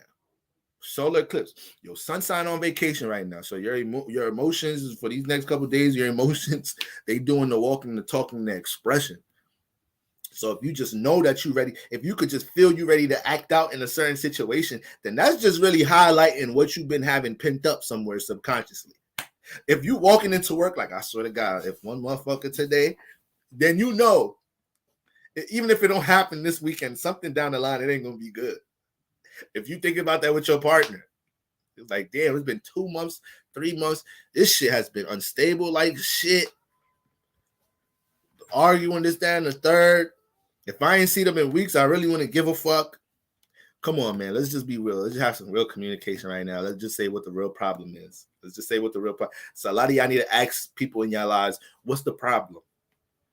A lot of y'all need to ask people in your lives, what's the problem? Because if you value something, sometimes it's hard to, sometimes you could just put your stuff in a state where, because you value that person, you value the relationship, you're trying to do your best to pour into it, this, that, and the third. But shit, you ain't even trying to realize what the problem is. If you try to fix something, how you gonna fix something you don't even know what the fuck you fixing? You picking up on a vibration, you know something wrong. Sometimes it just comes down to having that realistic, mature ass adult conversation. Like, yo, what the fuck is your problem with me? What's your problem? Because I'm really just being me. So what's the problem? You thought I was gonna be like this and I ain't? I don't know what to tell you about that. You feel me? But that's a lot of energy in the air. Me and the Scorpio was going at it yesterday. I was being petty as hell, telling him if I don't get what I don't want today, he came up to my job with a ring. Whoa! Talking about this a promise ring.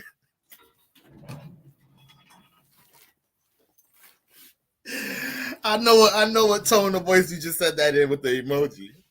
I can just tell by talking about as a promise ring.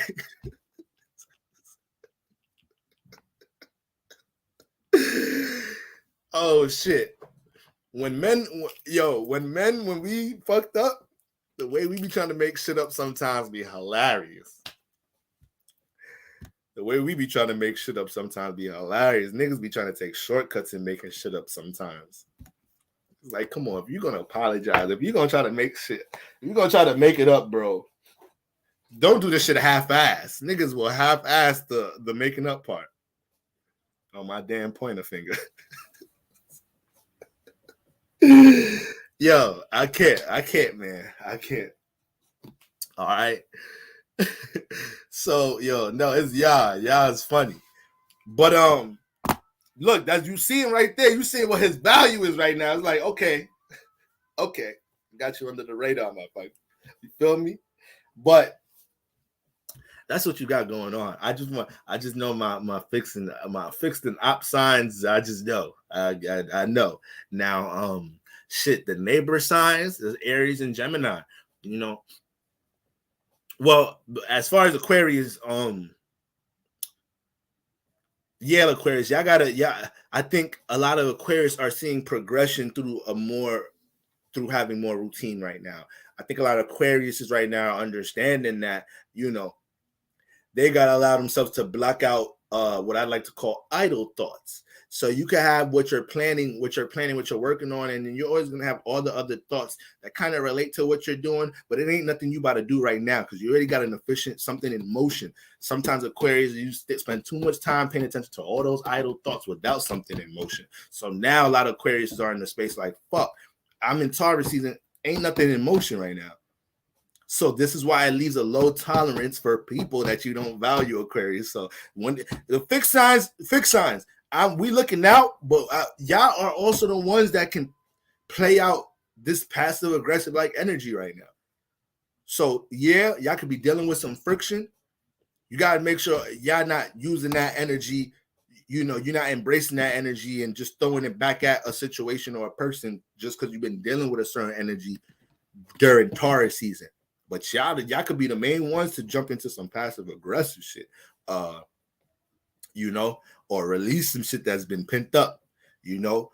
Let's not forget it's a new moon. So, you know, new moons are supposed to be for, you know, new opportunities, seeing things from a new awareness, setting new intentions or whatnot.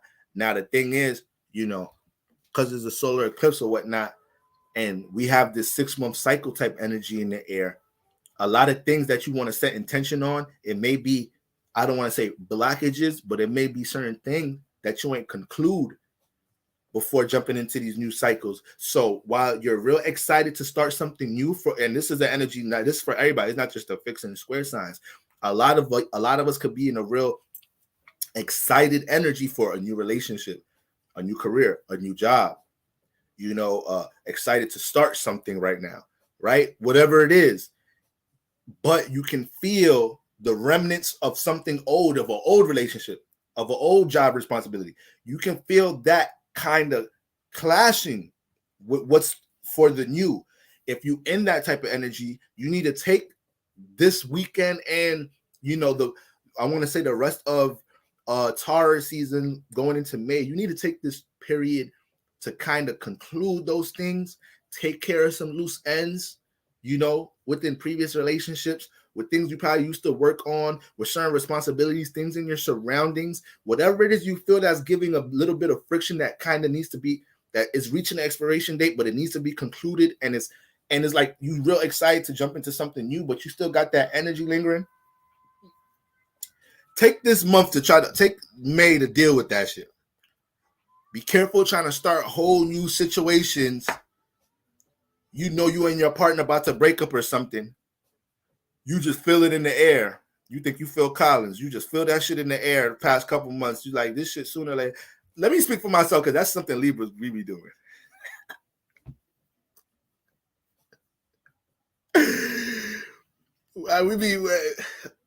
Listen, Libras, we be feeling bad as hell breaking up with people.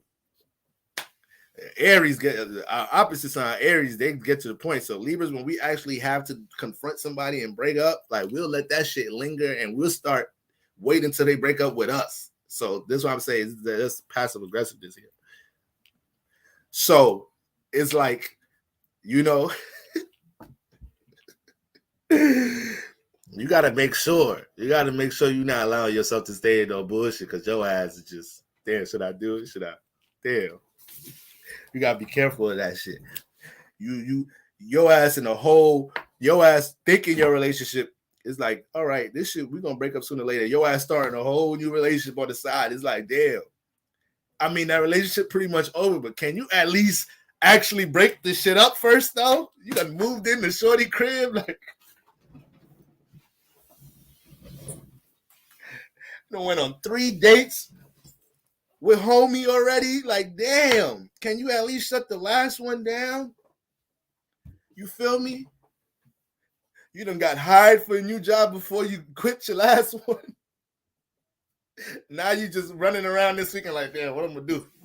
Who do I show up for on Monday?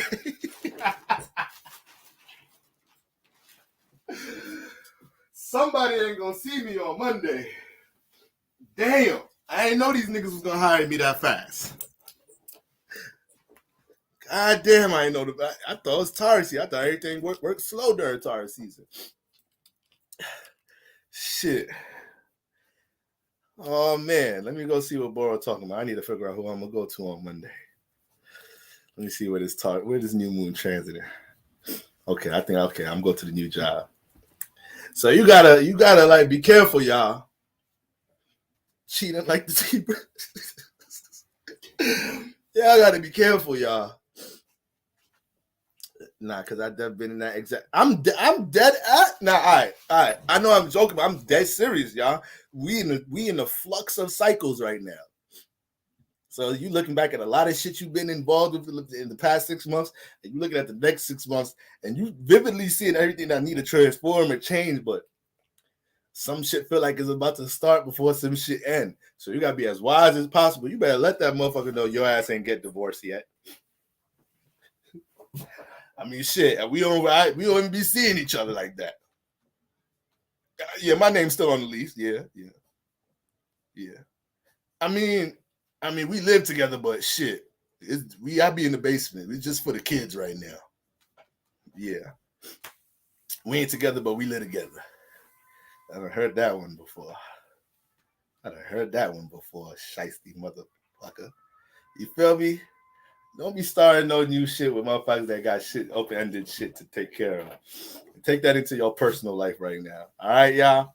So, square fixed signs, Aquarius, Scorpios, Leos, don't worry, y'all. Any frustration, friction is just pushing you to have more refined values right now. A lot of us, especially if you got these energies transiting, you ever gave a 1 week notice? Yo, listen, I'm really a Libra. I'm not the one to hire. Working on my own is one thing, but when I work for another motherfucker establishment, I done had like 3 jobs in my life. Man, I'm a lousy motherfucker. I'm gonna take a shortcut to do anything. If I'm on somebody else's clock, I'm gonna find a shortcut. You know my Libras don't like confrontation. Dead ass. Libra be scared to break up with somebody, scared to quit their job. You scared to give a 1 week notice. Every day you come to work, you feel like they looking at you crazy. Like, yeah, motherfucker, I know you only got a couple days left, huh? You so high and mighty, huh? You about to quit, right? Libra be like, I don't want to be in that energy for a week. I might as well just quit. But now, no funny shit, y'all. No funny shit. I gotta be careful, especially if you got like I said, you got fixed sign placements. Or if you got this energy transit in your Earth houses, you might do the opposite. You might quit a job knowing damn well you just at least needed that bitch for 1 more month. For 1 more month, you needed that motherfucker. Taurus in the 2nd house, 6th or 10th house. You gotta be careful. Or if you got Pisces in Earth houses, yo ass will quit a job like shit right now too, because you got Mars transiting that motherfucker. So it might be a lot of bullshit going on at work, power and control issues, and now the new moon hitting Mars this weekend. Yeah. If you got them type of placement, I gotta be careful. You're not quitting a job. You know you just needed 3 more checks out that motherfucker. You just needed 6 more weeks. If you need them 3 more checks, just handle your BI right now. It's Taurus season. Handle your BI. Because you know if you quit that motherfucker, right? Don't worry. You're going to be able to cuss your boss out the same way you want to cuss him out right now. It's just 3 paychecks later. That's all. Shit. You might be able to develop more of a, articulate way to cuss the motherfucker out. Now you got more time to think about shit. It's 6 more weeks to see shit that they be doing at work to point out in front of employers when you cuss they out. Like you feel me? You could get decorated. I'm an air sign. We can't do nothing with words simple. So if we gonna cuss somebody out, that shit gotta be eccentric and motherfucking colorful, and we gotta articulate that shit the right way. So all these energies transiting your earth house, articulate that motherfucker. Write shit down. Write your ideas down. Write your ideas down, you know? Come up with a new joke in your head you want to squeeze in there when you cut them out. Jot all of that shit down. I'll turn that shit into a verse. Fuck up their whole day. Start exposing shit. Make other motherfuckers quit while you quit. See, this is my petty energy talking now. So my Scorpio vibes talking. All right. And then so the neighbor signs, Gemini and Aries. You know, Gemini and Aries, a lot of y'all in situations right now where y'all could be content, but you're seeing what's going on to the left and the right of you, and it's making you want to excel for something more. Aries, to be more specific, when it comes into y'all relationships, which I got going on right now, you know, you may be in position, Aries, right now where you're trying to stabilize a lot of things, or you're trying to stabilize something and something else that's pulling on your energy that you don't really value. You still dealing with frustration, connecting to this person, place, or thing, you know. So you got to make sure you don't play out extreme energies trying to cut a certain energy off when you can just do it diligently, or, you know, you communicate to somebody about something. But that type of energy, I could just feel like Aries, there's a certain concentration y'all have with what y'all got going on personally, especially us just coming out your season. And now we got the new moon energy in Taurus. So your values is being more refined as we're in this energy. You're putting a lot of this passion, a lot of the passions and aspirations, new aspirations you developed during Aries season. You're starting to, you know, understand the significance of time and cementing these things, or working on something patiently over this time. So now when it comes to things you don't value, you have a very low tolerance for those things. Aries already got low tolerance for things that don't connect to what they personally got going on, you know. So if you're talking to an Aries about something you want them to be a part of,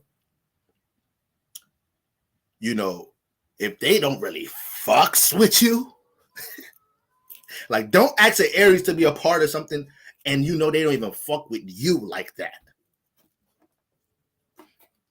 Aries really like jumping into teamwork shit when it's off of something that they passionate about, or is through something that's in the inner space, their personal space. So a personal friend they know, you know, somebody that they personally familiar with doing business. But when somebody that they don't know come to them talking about business, somebody that they don't know at work like that, at their new job, trying to invite them somewhere, it's like, motherfucker, I didn't even really get personally acquainted with your ass yet, and you inviting me places?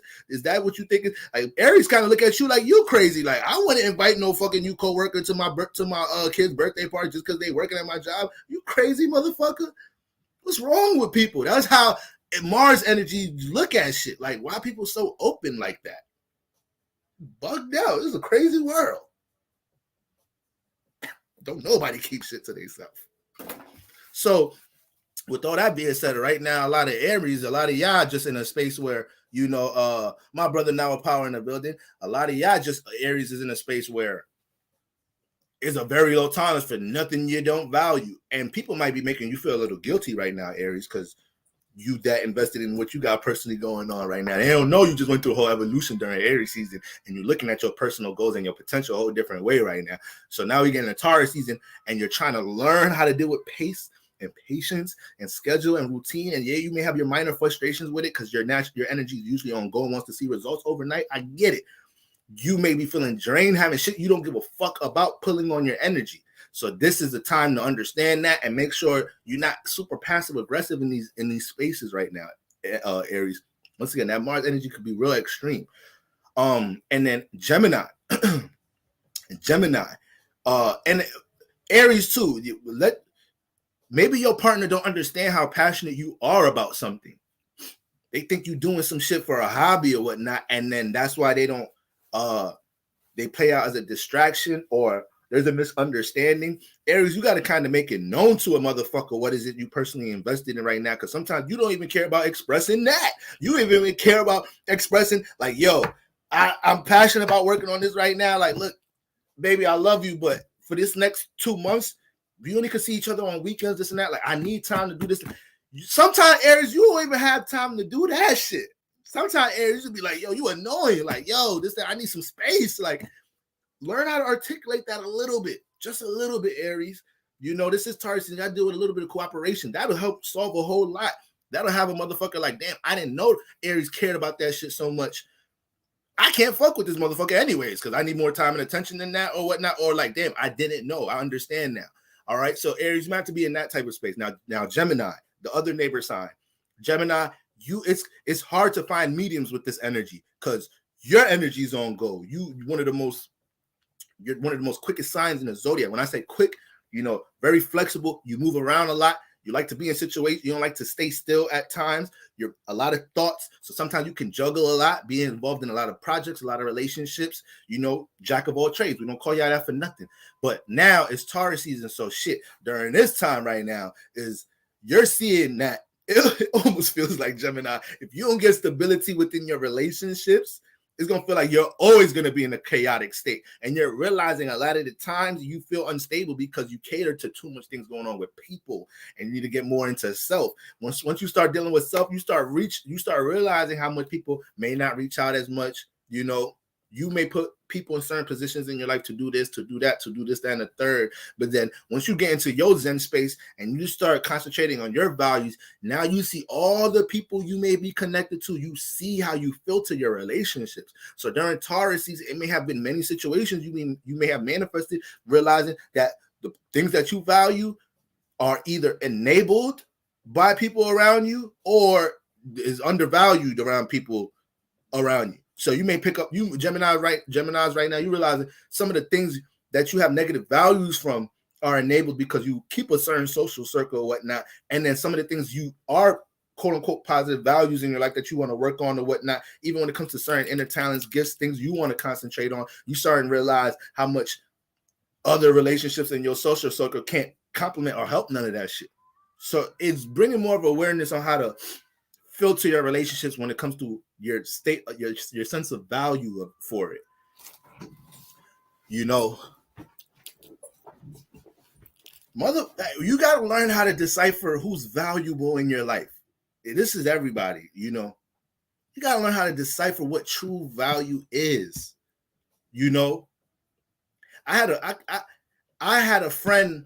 One of my close bros called me the other day. You feel me? And I actually been wanting to speak to him for a minute. I just been mad busy. It's almost like every time you text him, like, yo, bro, I got to holler at you about this, that, and the third. I just be busy. My schedule be crazy. And then he called me. I was free. I picked up. You feel me? At the time, I really needed to load off some shit with my fucking mental health and shit going on in life. And then through the midst of the convo, with us naturally talking about a lot of life shit, by the end of the convo, he was like, yeah, bro, I didn't really call you with no intent. It's crazy. We just started talking about all this shit. I was just trying to check up on how you're doing, your mental health and shit. And I'm like, look how God works. It's going to manifest situations for you to understand who are the people in your life of value. Shit don't just be meaning from a business perspective, this, that, and the third. Who the fuck can you really call when, times get tough? Like, who the fuck is really reliable? Who is a positive influence in your life just because they're around and they're familiar? Gemini. Now we back to Gemini. Keyword Gemini. Familiar. Just because they familiar don't mean that they bring so much motherfucking value to your life. Just because these surroundings you're in, Gemini, is familiar to you, don't mean this environment is productive for you. It's gonna help you, manifest more positive values. So it's just a huge highlight on things with your relationships, true value relationships, Gemini, and how the people around you affect the things that you value. You feel me? Gemini is another sign you get exposed to a lot of things at a young age. I was saying this about Scorpio, Gemini, you another one. You get exposed to a whole lot of shit at a young age at times, especially Gemini risings. You feel me? So you just got to make sure around this time, Geminis, please think before you talk. Please, Gemini. I promise you will say some shit right now, not knowing how it affects somebody else right now. You're just communicating right now.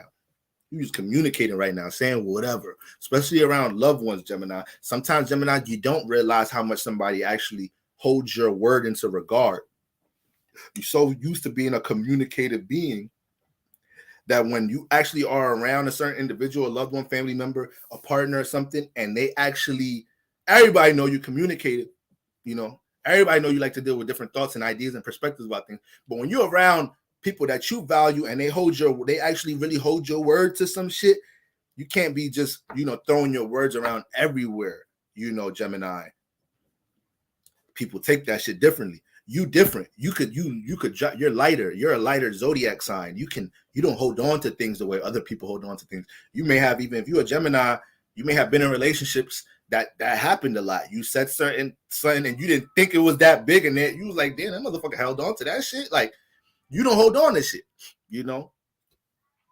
even if it's another sign, even if your partner did get you mad, or sometimes, a lot of times, y'all better than releasing that shit more than other signs, more than other waters. Sometimes you be looking at Cancer like, not me. Sometimes you be looking at, sometimes Gemini be looking at the neighbor sign Cancer, and it be looking at be looking at the square sign Pisces like, no, not me. Pisces a little lighter, but Cancer, Gemini definitely be looking at Cancer sometimes like, nah, nigga, you hold on to too much. You hold on to too much. I need some more water out this motherfucker, but so you gotta watch that shit, Gemini. I mean, as far as how you communicate. Say my boss at Aries, and she said that exact shit, talking about her daughter be there and wonder why everybody was telling her to invite her co-worker kids to the party. She was like, yeah, you bugging out. What? You bugging. You bugging.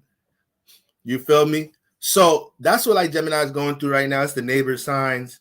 I think Geminis, y'all are also in positions right now where your thoughts and ideas can turn into a whole bunch of foundation, but it's more so about how you assert yourself. You can't let your thoughts, I say this about the air signs a lot. Yeah, like we let our thoughts bully us. Water signs let their emotions bully them sometimes. Earth signs let their state of being content and practical and safe and plain and safe and sturdy. They let that sense of security bully them. You have a Virgo be the most talented Virgo in the world, but they overthink what if I do this and they don't react to it and the results, and it's like, damn, you just want to play it safe your whole life, so you can let that shit bully you as an earth sign. And then motherfucker who I didn't mention, and then fuck the fire signs just let they motherfucking how they see shit bully them at times. Sometimes fire signs can be as delusional as Pisces. Sometimes fire signs, y'all be delusional sometimes. It's just the shit y'all see. I don't know. You got some fire signs, they can't admit they took an L or something. I watch a lot of battle rap. Battle rap is a sport. You could say it's a sport, but it's just not as professional as real sports yet. Like, sports you can actually bet on and shit.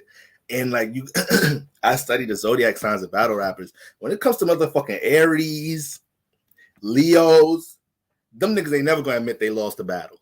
Once you interview them after the end of the battle, because most battles ain't judged, so the people, the comments, and the polls on the internet decide who the winner is, and whatever votes or polls they may have. Man, if you got a fire sign battle rapper, that nigga could have lost all 3 rounds clear. The whole world knew they lost clear. Once they get an interview, they're like, nigga, did you hear the shit I was spitting up there? These niggas can't rap like me. Bro, my shit is too ahead. Niggas can't even process the shit that I'm spitting. That's why this shit, I didn't expect everybody to catch my shit. My shit is really there. My shit, you feel me? They could say I lost all 3 rounds. Like, that's everybody that didn't get my shit. It's like, damn, some fire signs, they gonna see what the fuck they see. They gonna see what the fuck they see. I love the competitiveness, though. I love it, though. I love the competitiveness, though. So that's the problem with us as beings in this physical vessel. That's the problem with us. We be having gifts, but sometimes we don't know how to use our shits within a medium. Sometimes we exaggerate our tools and gifts at times. So, having a lot of fire energy, sometimes you naturally confident in certain areas when it comes to expression or how you seen. Most of the time, if you got a fire sign that ain't really confident, or when it comes to like expression or dealing with spotlight and whatnot, most of the time you're gonna see a Chiron in fire. You're gonna see probably a Earth square somewhere. You're gonna see a square in Earth or somewhere. Probably got the Chiron in the air. Like, you're gonna see something that's toning the fire down. I got a niece. She's turning 16. She turning 16 this summer. She a whole Leo. She a Leo rising. You feel me? But she a Virgo moon. So expressive. She be in the house and don't nobody know she there. You know. I'm like, yo, you a little quiet Leo. But once I start getting the energy, I'm like, okay, you a whole Virgo moon. Okay, you got this square here. You got this opposite here. So yeah, you can have the lioness or the lion have different parts about themselves that, you know, simmer down that expression. Like it really, a lot of the times people will say things like, oh, I know this Leo. I know Leos, they don't really be on that. Or I know a Libra, this don't act like this Libra. Like, I'm like, yo, y'all can't still be breaking shit down like that. Like, y'all can't still just be comparing things off of sun signs when you trying to see the drastic, what makes these two Leos or these two Libras different. Like it's 2022, y'all. We don't know about moon signs. We don't know about squares of oppositions. We don't know about risings. Like damn, y'all. Damn. Still throwing that out there. Not all Leos do this. Not all Libras do that. We know that. We know that. Okay. Any new information, please? But a Leo knows how to have fun with the competition. I'll give you that. Yes. Aries is gonna be more. It's like Aries, relax. Leo gonna be more. Nigga, did you see what I was doing out there, nigga? I was rapping. I don't care if niggas feels like Leo gonna have. I'll give Leo that. Gonna be more charismatic than the Aries. It's gonna be more charismatic than the Aries. I give it that. Aries just be looking like they need a massage, like they need some Aries. That's the Mars energy, though. Once again, Mars energies be too tense sometimes. Aries, Scorpios, Capricorn, especially the risings. Scorpio risings, Aries risings. Y'all be needing massages, Mo. Cap risings. Y'all be needing massages. Y'all be needing meditation. Y'all be too tense. A Leo be delusional, but like you said, Leo be more light and charismatic with it, though. You feel me? Sagittarius is another uplifting, like, you know, you see that Jupiter, Sagittarius energy. Leo's the sun energy. Aries is Mars, so it's like that Jupiter energy gonna be lighter. That sun energy gonna be lighter. That Mars energy, though, is just a little bit more forceful. Take things a sore loser. You may have all fire signs that don't admit how they lose. Sagittarius and Leo gonna be more delusional losers. Aries gonna be the sore loser. Aries gonna be the straight sore loser. You don't want to fight the interviewer just because the interviewer asking them. Well, the people said you lost the battle. Like Aries gonna want to fight the interviewer off that. Aries gonna pull so just because the people say that shit, you gonna be on their dick and say I lost too. So that's what you a whole grown man interviewer. And just because all the people said I lost the battle, you gonna say, all right, you just a bitch ass nigga. You ain't got no nuts. You be your own man. Aries will do that shit right there too. It's like, damn, you gonna attack me? You gonna attack me because you too prideful about some shit? Aries start throwing those out, you know.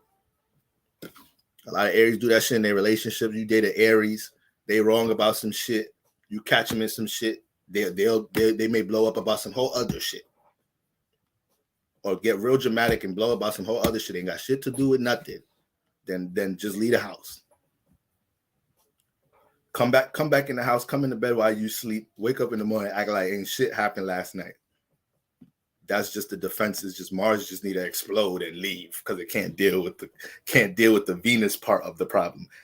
You just want to express what you mad about, what you built, what's pent up with you personally. Once again, to the cooperation part of the problem solving, I ain't got time for that shit. I said what I said. The shit is over. That's the solution. I came back in the house. It's a new day. What you bringing up yesterday for? The solution was the fact that the shit ended. It's like, no, we actually have to talk about certain things. You actually have to talk about certain things. Yeah, I think I don't know the little secret chick signs pull out when they dealing with frustration relationship. Aries just bail the fuck out. They just leave the house. They just leave the environment. You went somewhere with them. Y'all took the train all the way downtown together to go to this museum. The motherfuckers gonna leave you at that museum if they get that mad about some shit. Fuck this, I'm out. Just get back on the train. Like, you come home, they act like that shit ain't happened too. They act like that shit ain't happened too when they come home. Aries, y'all crazy like that. So, yeah, those are the neighbor signs. And then who the trine signs? The trine signs is Virgo and Capricorn. So Virgo and Capricorn, for real, y'all is some of the most cutthroat motherfuckers right now, because all y'all care about is stability in the first place. So now that the new moon is in Taurus, Virgos and Capricorns looking at everybody like, why people be putting all their emotion into relationships? Why people be putting all their emotion into? If y'all emotion was on getting some money, getting secure, getting stable, all that shit will fall into fucking place. So right now, a lot of earth signs are looking at other people's situations with no compassion right now. Y'all looking at everything like it's business right now. Slow down, earth signs. Everything's not a goddamn transaction right now. I know we dealing with some practicality and foundation and security and stability, and we got to think things out, be more paced, be more diligent, be more rational. But goddamn, we could feel a little bit. Could feel a little bit right now, earth signs. Anything an earth sign mad about right now is work. I'm telling you, it's money related. Any earth sign dealing with relationship problems, that shit is more so second, third priority right now. I'm gonna call that motherfucker whatever later. Now, let me call my accountant. The conversation with my accountant is way more valuable than the conversation me and you could have tomorrow about our relationship. Now, when you look at the trine signs, yeah, Virgos and Capricorns. Well, for one, Capricorns, Pluto done went retrograde on y'all asses, so y'all may have been dealing with many deja vu energies the past couple of weeks. Certain things you should have been working on the past months to a year. The little remnants of that shit coming back, reminding you like you might want to put some work on this shit. You might want to work construction on this shit a little bit more before a whole other shit happen. With Pluto going retrograde, and we know Pluto is all about that transformation, rebirth energy, and kudos to the spirit that knows how to initiate a rebirth in their life when it's needed without universe pushing you into doing some shit, right? And y'all gotta understand the transformations, changes, especially unexpected changes, they're always fresh starts. Yeah, you went through something catastrophic, frustrated, but essentially that is a fresh start. So Capricorns, make sure you stay on top of your shit as far as what is a priority and what habits about yourself you need to consistently make sure you're transmuting or you're evolving from, now that Pluto's back retrograde in that energy. However, with this new moon energy, you got Mars sextiling you. Let me see. You got Mars sextiling you, Capricorn. All these energies in Taurus trining you, so you can be bringing a lot of transformation into your life with how you deal with stability and security. You got to follow that intuition to go get your power, though, to go be individual about how you get it and not care about how other people are influencing you. That could be something that's starting to play out as friction with y'all earth signs. You're working on something, but other people got their critiques about how they feel about what you're working on, what you're stabilizing on. You can't pay that shit too much attention right now, earth signs. You got too much energies in your favor, Got all these Pisces energies sextiling you, Capricorn.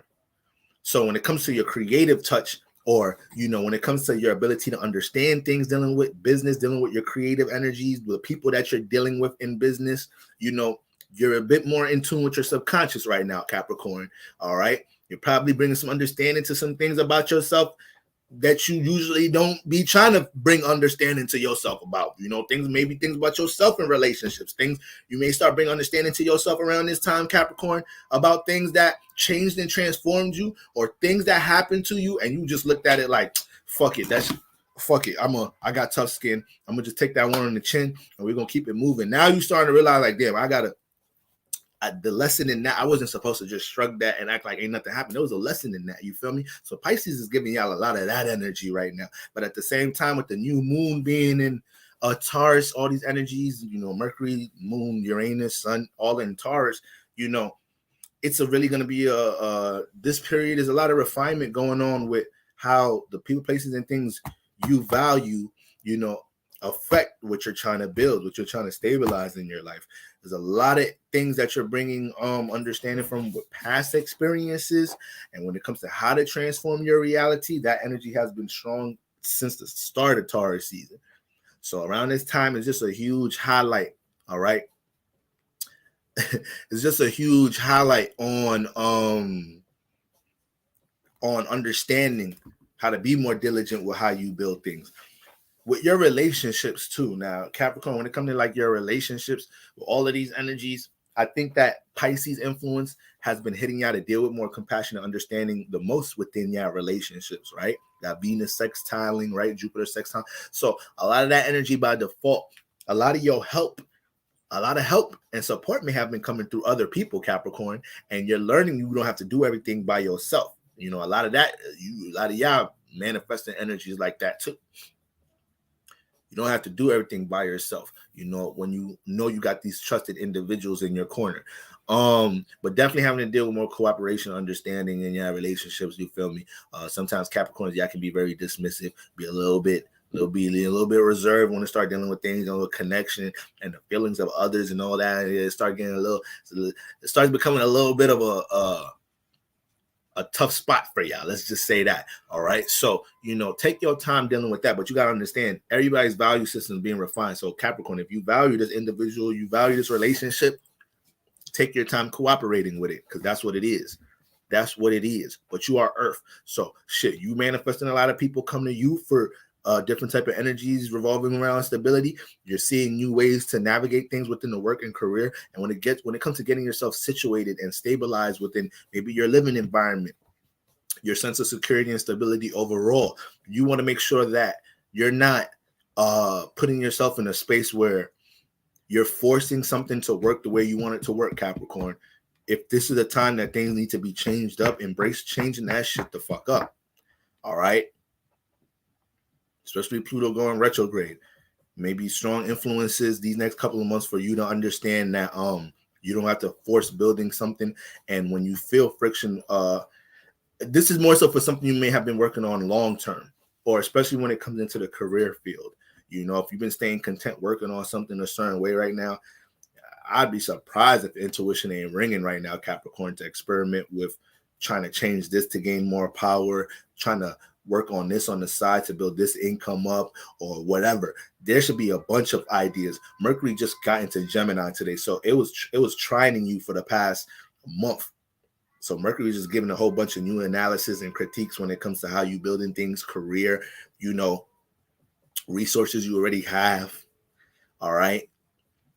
Shit, all this shit we talking about, we didn't say nothing about Mercury just slithering, and Mercury sneaky. Got Mercury just slid into Gemini today. So yeah, that's something that you gotta understand right there, Capricorn. And use a passive aggressive head ass nigga too. All right, so be careful of that this weekend. Be careful of that. You know, you say some cold shit to somebody, really sting them. And Virgos, you know, Virgos right now, y'all are in the state. See, Virgos, y'all have a debilitation of Venus energy. So Taurus is ruled by Venus, but the Venus energy is debilitated in Virgo. So sometimes y'all deal with misunderstandings and all type of chaotic shit at times when it comes to what you like, a person, place, or thing that you like or love. Sometimes it's hard to find stability with things that you like or love. Or when it comes to situations, environments you're in, sometimes you may feel like you're always underappreciated somewhere, undervalued somewhere. Sometimes it's hard to know if that's true support or true love. So you just go through your struggles dealing with Venus energy as a Virgo. But because we're in a trine season during Taurus season, a lot of this energy has been helping Virgos really understand what true value is. It may be through a situation where you're dating somebody right now, Virgo, and the way they're appreciating your energy or whatnot is letting you understand that last relationship you was in, that you thought that shit was love. Now you got out that shit. Now you in a relationship, motherfucker listens. They understand it. You don't have to repeat things because they actually listen to when they said what your favorite this, that, and third was when y'all was getting to know each other. You know, this, that, and the third. You like, damn, this real appreciation. I thought that situation, that job, that career, that relationship, I was a lot of Virgos, a lot of them revelations right now is just going crazy for y'all because y'all don't Venus energy be a little blurry in y'all life at times. Please talk about Aries on Cancer if you can. Do. Yup. So that's what's going. No, the opposite sign is not Cancer. Please talk about their opposite sign, Cancer. Oh, you talking about Capricorn opposite sign. I thought you were talking about the opposite sign. I spoke about the squares and opposites first. That was the fixed signs. Okay. But what are we talking about? Virgos, yes. Because you naturally struggle with that Virgo energy by default, though. That Venus energy by default, Virgo, this season has helped to put a highlight on what you've been liking and loving that ain't loving you back, Virgo, or where your true support and appreciation comes from. You highlighting all of that shit during this month, during this season. So the sense of clarity for Virgos and Capricorns when it comes to how they could change or transform things to help them gain more security and stability, where they need to possibly be more rebellious at, where they probably need to imprint more of their individuality, whether it's career, workplace, a certain environment, group relationship you're a part of, new ideas to experiment with. All of these things is vivid for the Virgo and the Capricorn. You understanding where you're appreciated at, Virgo, that shit is getting corrected right now. It's gonna continue to get corrected for the rest of the season. You think you came into Taurus season in a relationship not knowing if you're really appreciated or valued or whatnot. You figuring it out right now. You figuring it out right now, Virgo. Okay. And another thing that's really loud for the Virgos and Capricorns is understanding how the shit that y'all connected to is blocking blessings right now. Your best friend might be telling you your relationship blocking some blessings. Your sibling, your friend, whoever might be telling you, you need to go ahead and quit that job, this, that, and the third. So you need to be eyes and ears to your surroundings and signs you're picking up, Virgos and Capricorn, about where you may be content at in the physical reality right now. That Taurus energy is pushing y'all to make the most out of your element. We in the Earth season. Y'all are Earth signs. So a lot of things are going to be manifesting throughout this weekend and throughout the rest of the Taurus season. Let y'all understand, for you to look in the mirror and understand, have I been using my understanding of the earth realm, materialism, time, how to manipulate time, money management, time management, structure? Am I maximizing these elements of myself to shift my reality? If not, this may be somewhat of a frustrating weekend. And Virgos and Capricorns, you may project that shit on somebody else. So you gotta be careful you're doing that shit. Don't do it to your partner. Don't start telling your partner they're the reason why you haven't been able to work on your side business, this, that, and the third. Because when you told them you needed to start working on this, and I only can see you 3 days a week, they ain't give you a problem about that shit. Now, when you see them now, it's like, motherfucker, I'm working with you. You said we can only see each other on the weekends. So don't do that shit, Virgo, Capricorn. Don't do that shit. Because when y'all start dealing with emotions, y'all know how to, y'all be earth signs, Virgos, Capricorn start dealing with emotions. They start looking at that shit like this is not something that everybody deal with. They start looking at that shit like it's a virus. Virgos, Capricorn, earth signs be looking at your feelings and emotions like that shit is like, yo, I gotta go to the ER. Motherfucking feelings, man. Damn. How you get rid of these shits, man? Fuck. Yeah. I was at work today. These motherfucking feelings just kept bothering me, boy. I tell you, them feelings, they need to go make a feeling repellent in Kmart or Amazon. Jeff Bezos ain't come up with that shit. Elon Musk, they doing all this flying car shit. They can't come up with a repellent for feelings. Earth signs is something else when it comes to feelings and emotions. So the way y'all be on some extra passive aggressive shit this weekend, some shit bothering y'all about work, or you got shorted on your check this week, you take that shit out on your partner this weekend. A nigga working all these hours, I can't come home to clean bathroom and shit. Why the fuck your loofah was on the bathroom tub the other day? I almost slipped and bust my ass in the bath.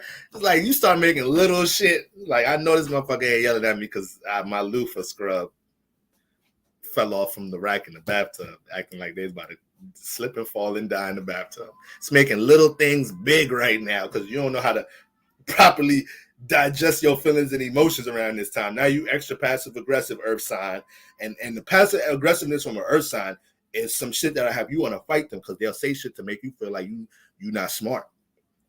You know, they say shit to make you feel like you incompetent. That's what make you really want to slap an earth sign.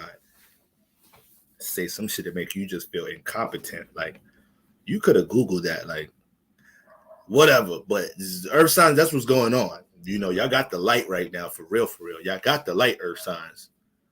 How you get rid of these shits? That ass. That ass. Y'all got the light right now, earth signs. We got a whole week. We got 21 more days. All right.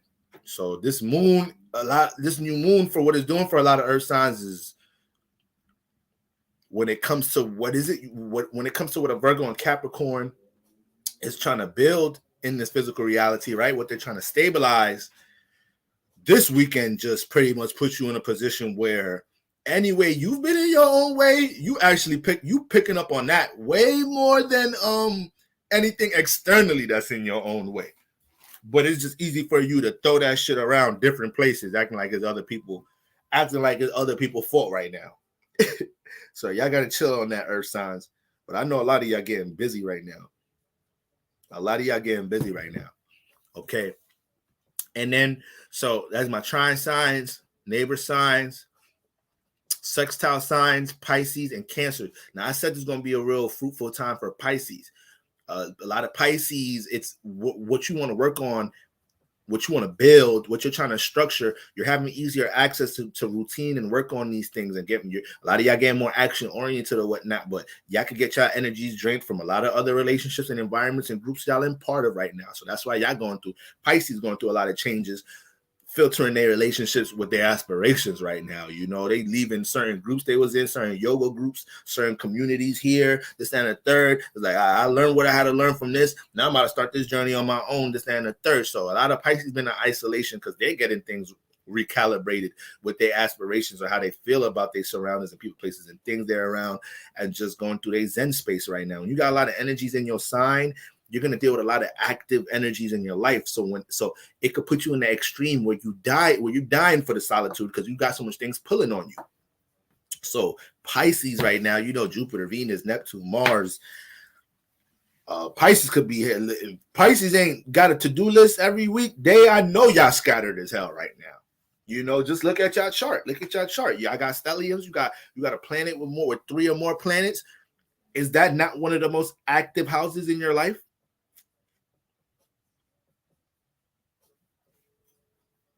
I got a close bro of mine. He a Libra sun. He a Virgo moon. I ain't have his birth time for the longest. Now, he's one of the most talented people I know. He's an artist. I can't even call him an artist. The nigga know how to make music.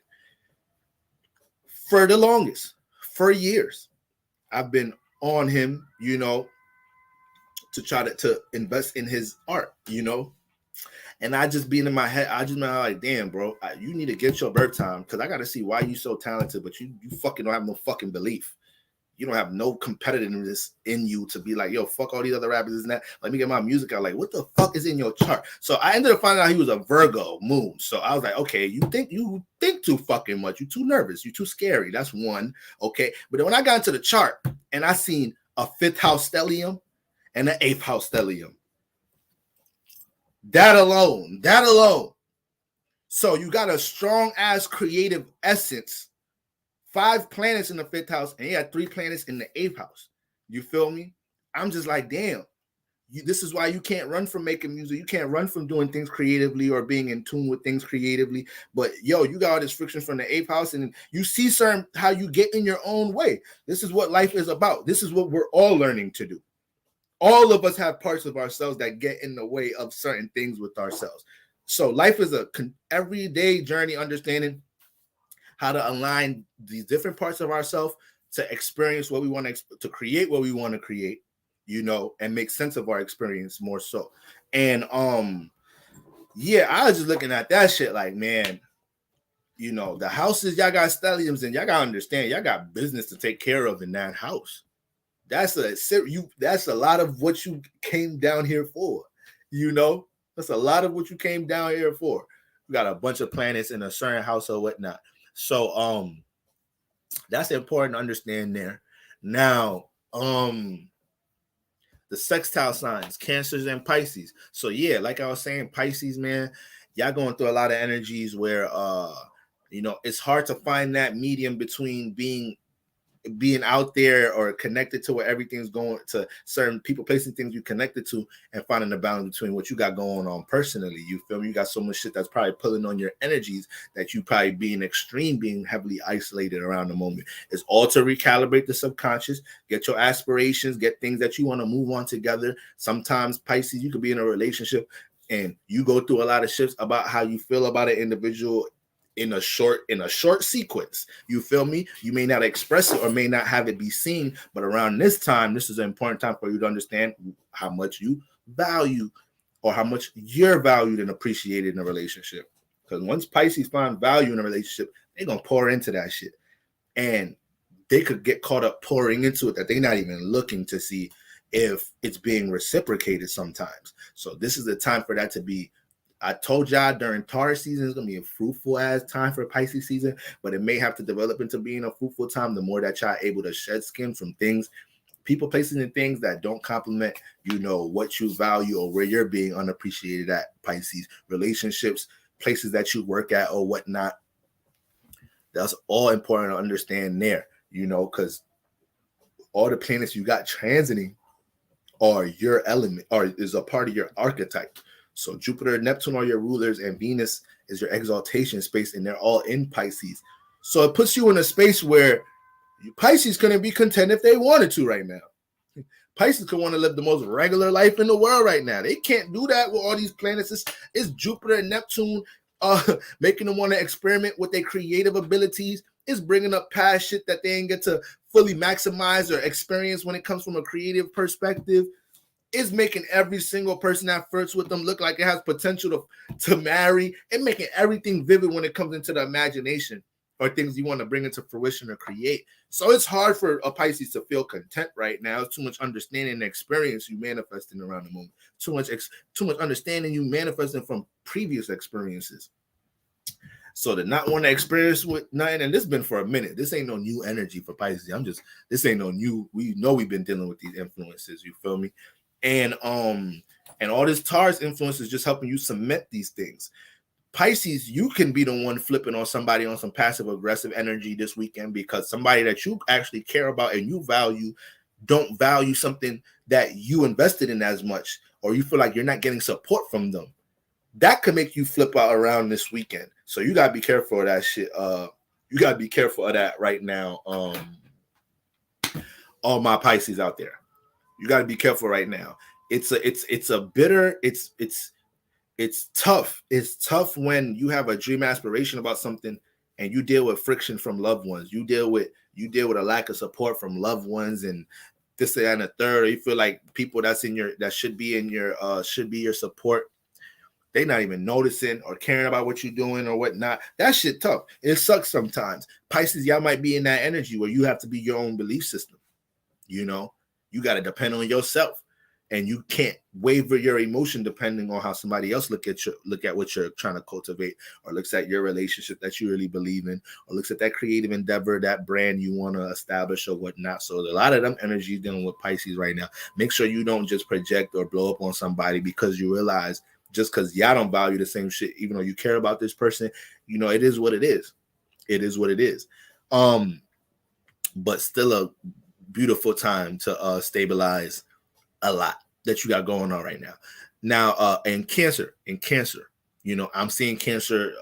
A lot of y'all, remember, these are the sextile signs. So these are the signs that's they harmonizing with this Taurus energy. They feel the sense of stability and structure coming from Taurus. So with Cancer, a lot of situations in the home you may be real direct with right now. A lot of people that you care about, you may have been real direct with them because you didn't see Taurus energy is about consistency.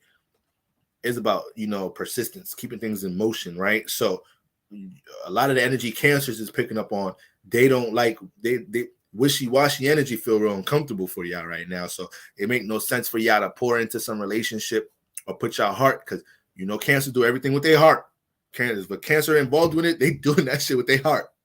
They playing basketball, they gonna play basketball with their heart. Whether it's a high school state championship game or it's a motherfucking they playing in the backyard with their kids. A Cancer gonna play with they gonna do something right now.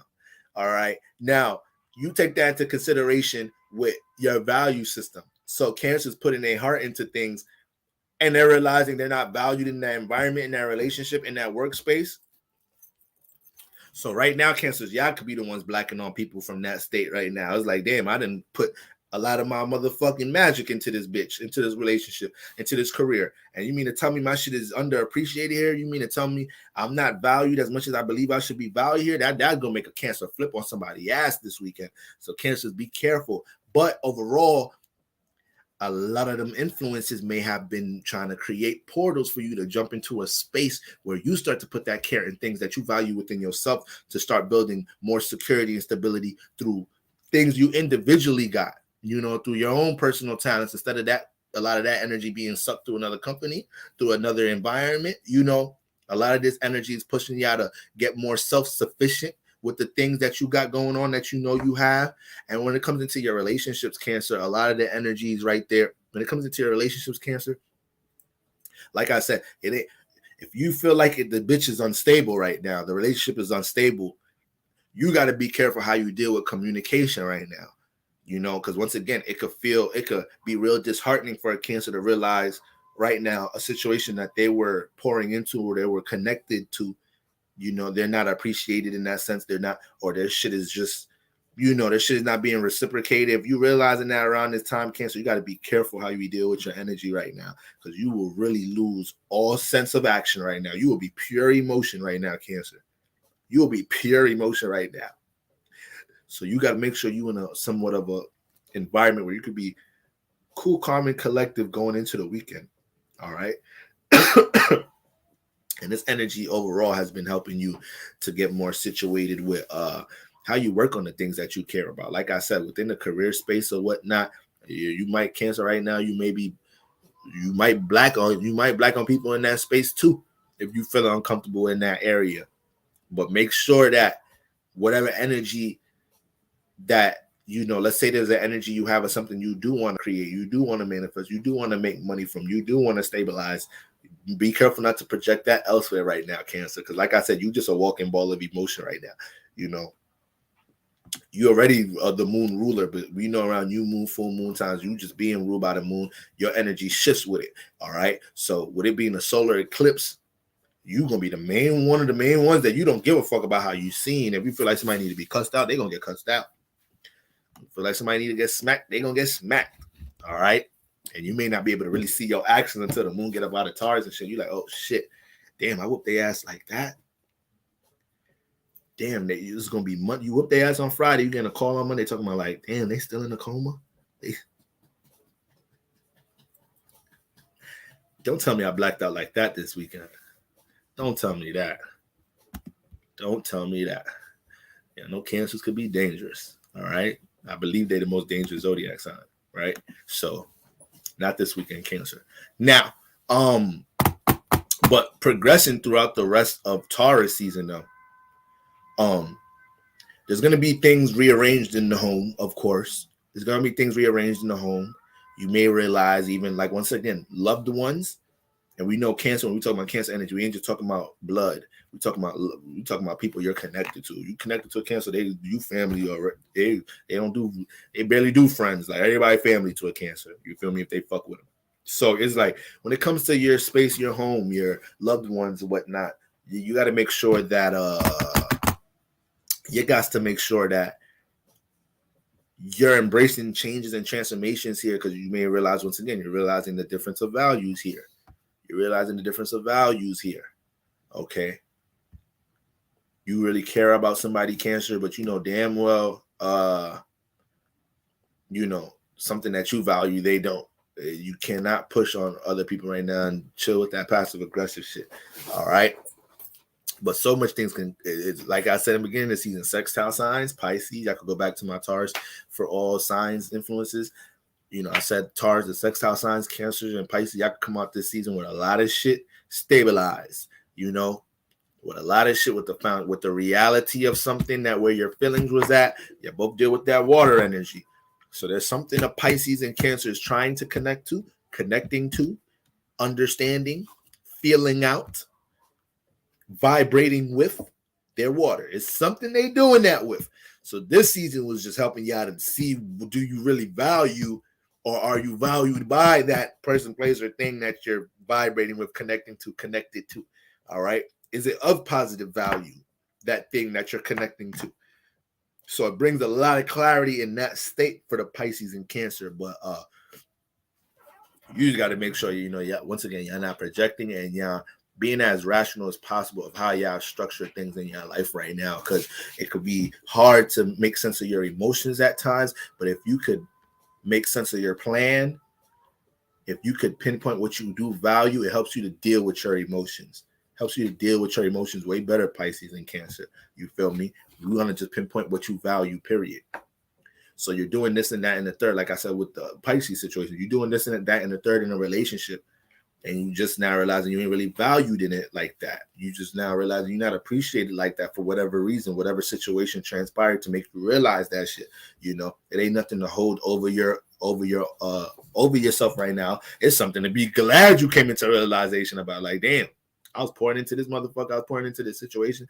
I wasn't even appreciated or valued like that. Like, that's something you got to look at. Like, okay, thank you for this new revelation. Thank you for this new understanding. Because I ain't going to lose myself, drain myself, or take away or block blessings, this, that, and the third. All right. A lot of new things to get situated, cemented. When it comes to a job I want to work at, a place I want to make money with. Another motherfucker, I've been curving. I have another option over here, but I've been trying to make this relationship work. My coworker gonna turn into my work wifey real soon if you don't stop acting up. Cause we be having a relationship at home. You be having that work wifey, that work hubby. Get into an argument with your partner tonight, like, man, listen, I can't wait till I get to work in the morning. See, my work wifey, man. My work wifey don't be giving me all this stress at work.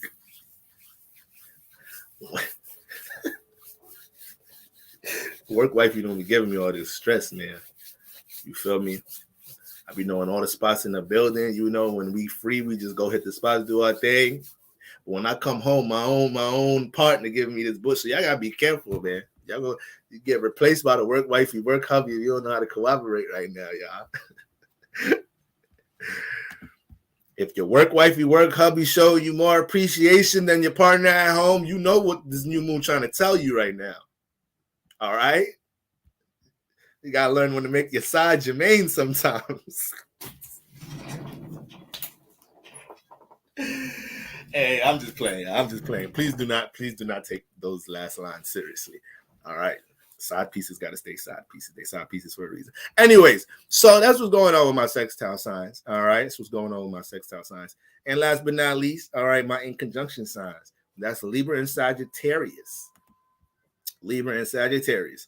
So, with Libra, Libra. Once again, the in conjunction signs, what I like to call the almost opposite signs. You deal with that little minor friction during the season, so you can run into minor frictions, minor issues during the season. Nothing too heavy, nothing like a real square, real opposition, depending on how you deal with it. But when we're looking at Libras, though, all right, during this new moon energy, during Taurus season energy, I already said coming into this season, Taurus ruled by Venus. It's the feminine side of Venus. Libra's the masculine side of Venus. So while Taurus is naturally more inclined to see where they're receiving the love, who's supporting their ass, Libras is more inclined to pushing that shit out, to trying to look like they the one being relatable, cooperative, supportive, compromising. They're pushing it out. They're the masculine energy.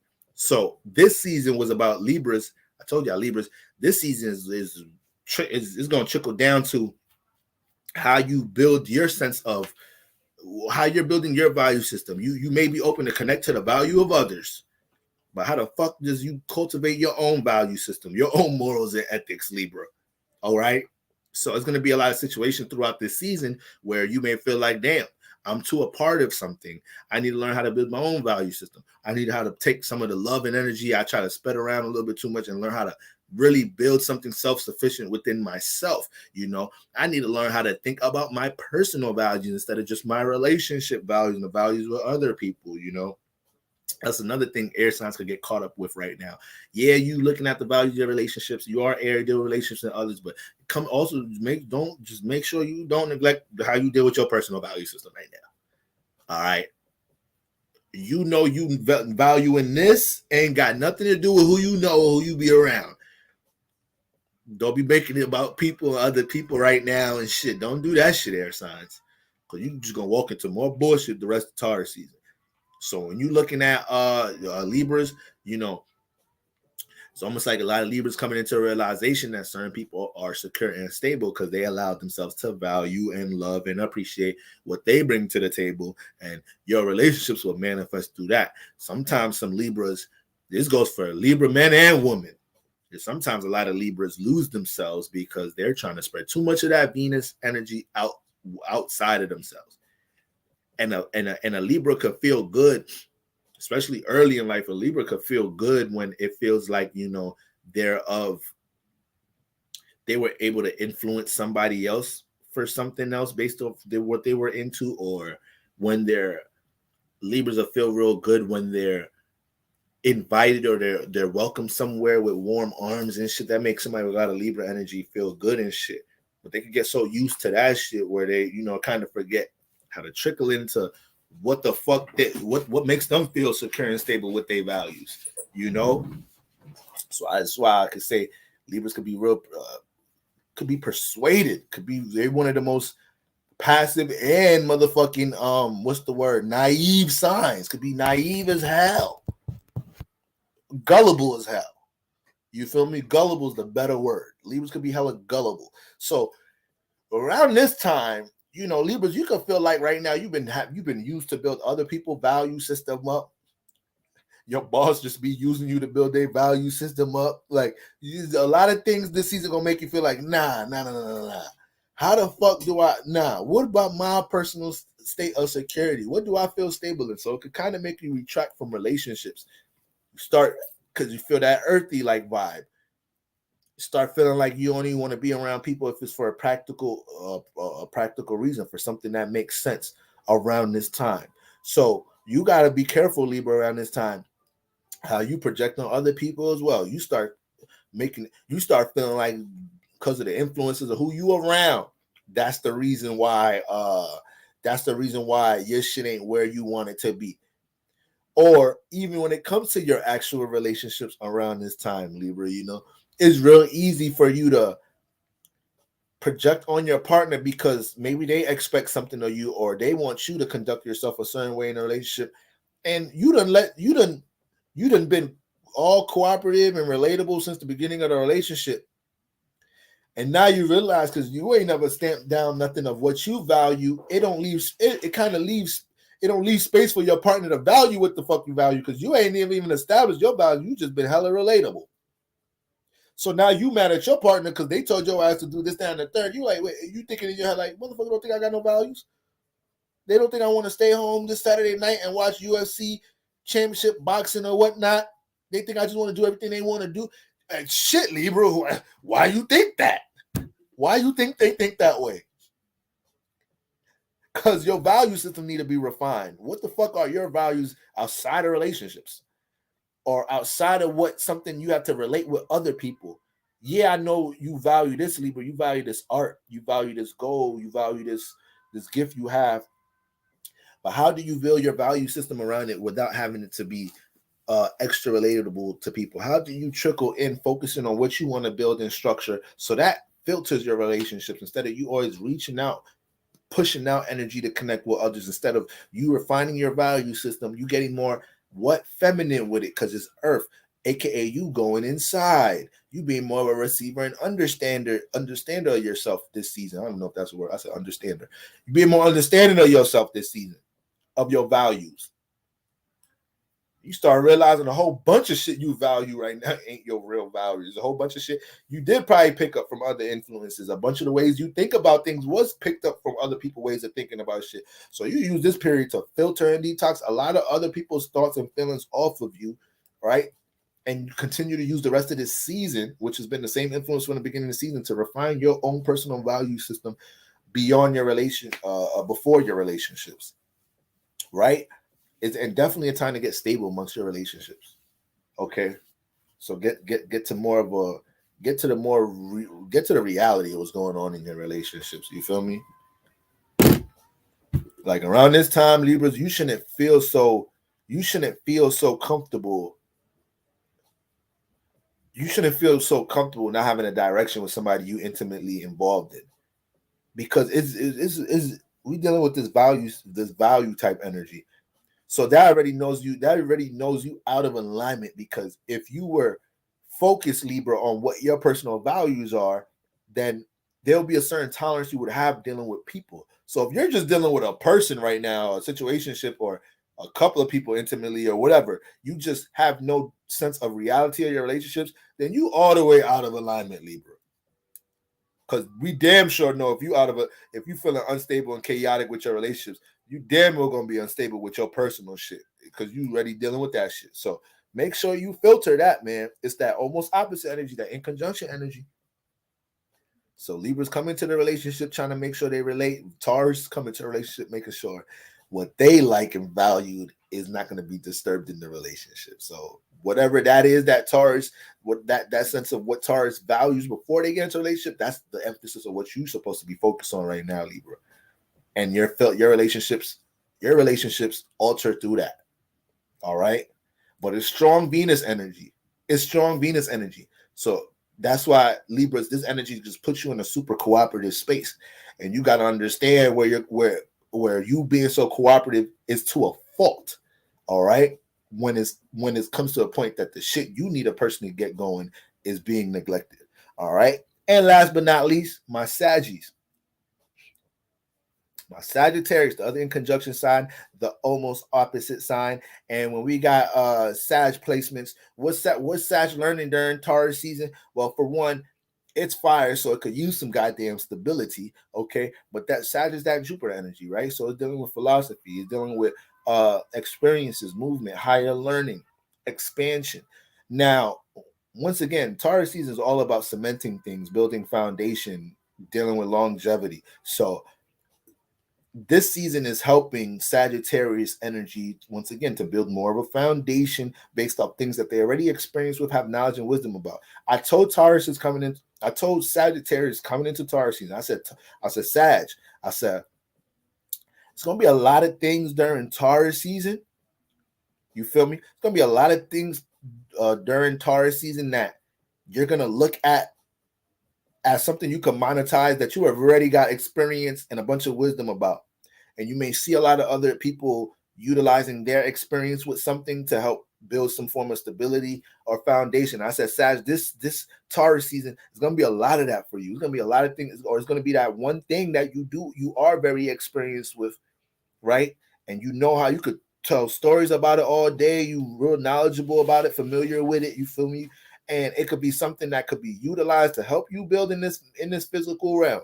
And we don't even have to. I'm not even talking about nothing spiritual. I'm just talking about experienced. You be experienced with anything. You know, you be experienced with dogs.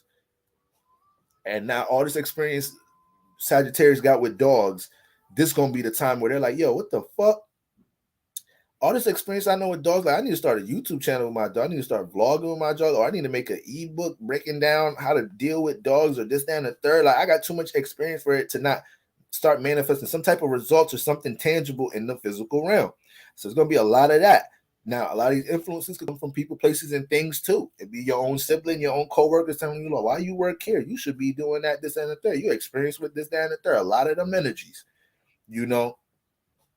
And that's like the state of the sense of stability, I would say, that comes from Taurus season for for the Sag. It's almost like that. It's almost like some mini revelations being made during Taurus season for the Sag to understand, like, hey, if I'm this experienced with this already, if I already got this many years of experience with this shit gonna have to equivalent into something. This shit gonna have to make some type of results in the physical realm. This shit is not about to just stay as wisdom, stay as some shit in the subconscious, stay as some shit to teach others. That shit got to get monetized.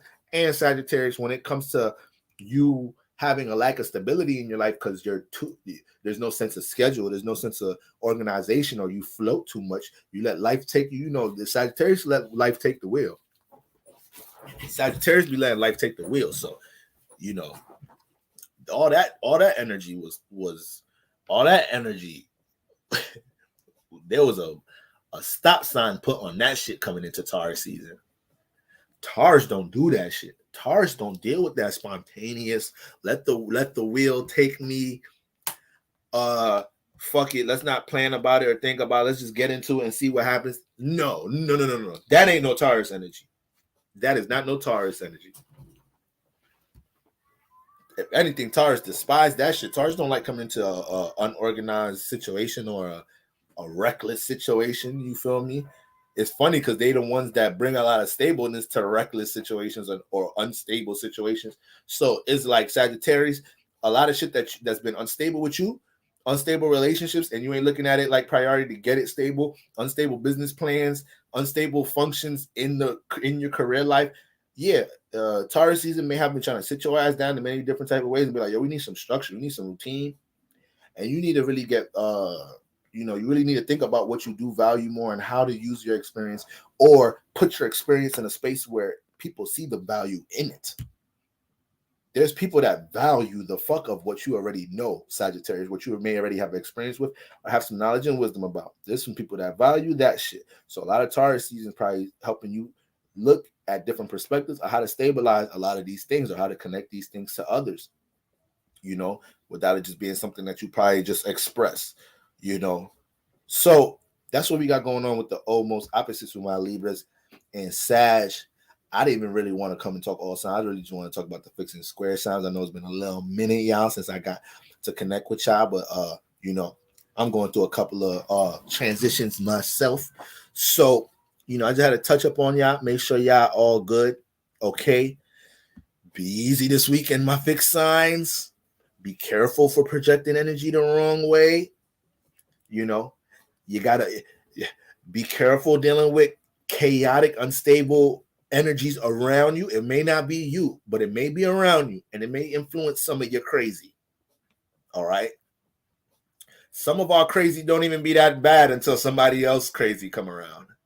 Then we gotta show them like, all right, I was chilling, but since you want to be on crazy timing, I'm finna be on crazy timing too. Don't get influenced to be on crazy timing for no reason this weekend. All right, y'all. It's a new moon, so use everything that you're feeling heavy on to help you evolve towards things that you're excited about. All right, and like I said, we're dealing with this 6-month like cycle energy. So there's gonna be a lot of things that you see new energies, new opportunity, and new relationship opportunities, new, obviously Taurus energy, new career opportunities, new knowledge and wisdom, or a new exciting outlook to deal with something with business and career. But this energy, we can have a lot of things clash from the past with these new opportunities. So as much as you can, bring some conclusion, bring some sense of a ending, a mature, reasonable, understanding ending to what you got going on, so you can start with certain things on the first slate. Don't neglect them things that's clashing from the past. I'm telling you, don't take care of them things. Take care of them. All right, like I said, we got 20 more days to make magic during Taurus season. Get shit more cemented when it comes to our value system. Have you been valuing negative things? It's all good. It's all good. You're just a human being caught up in the earth realm, but we got to use this cycle to filter that shit. All right, y'all. Hope everybody enjoys the new moon. Peace, family.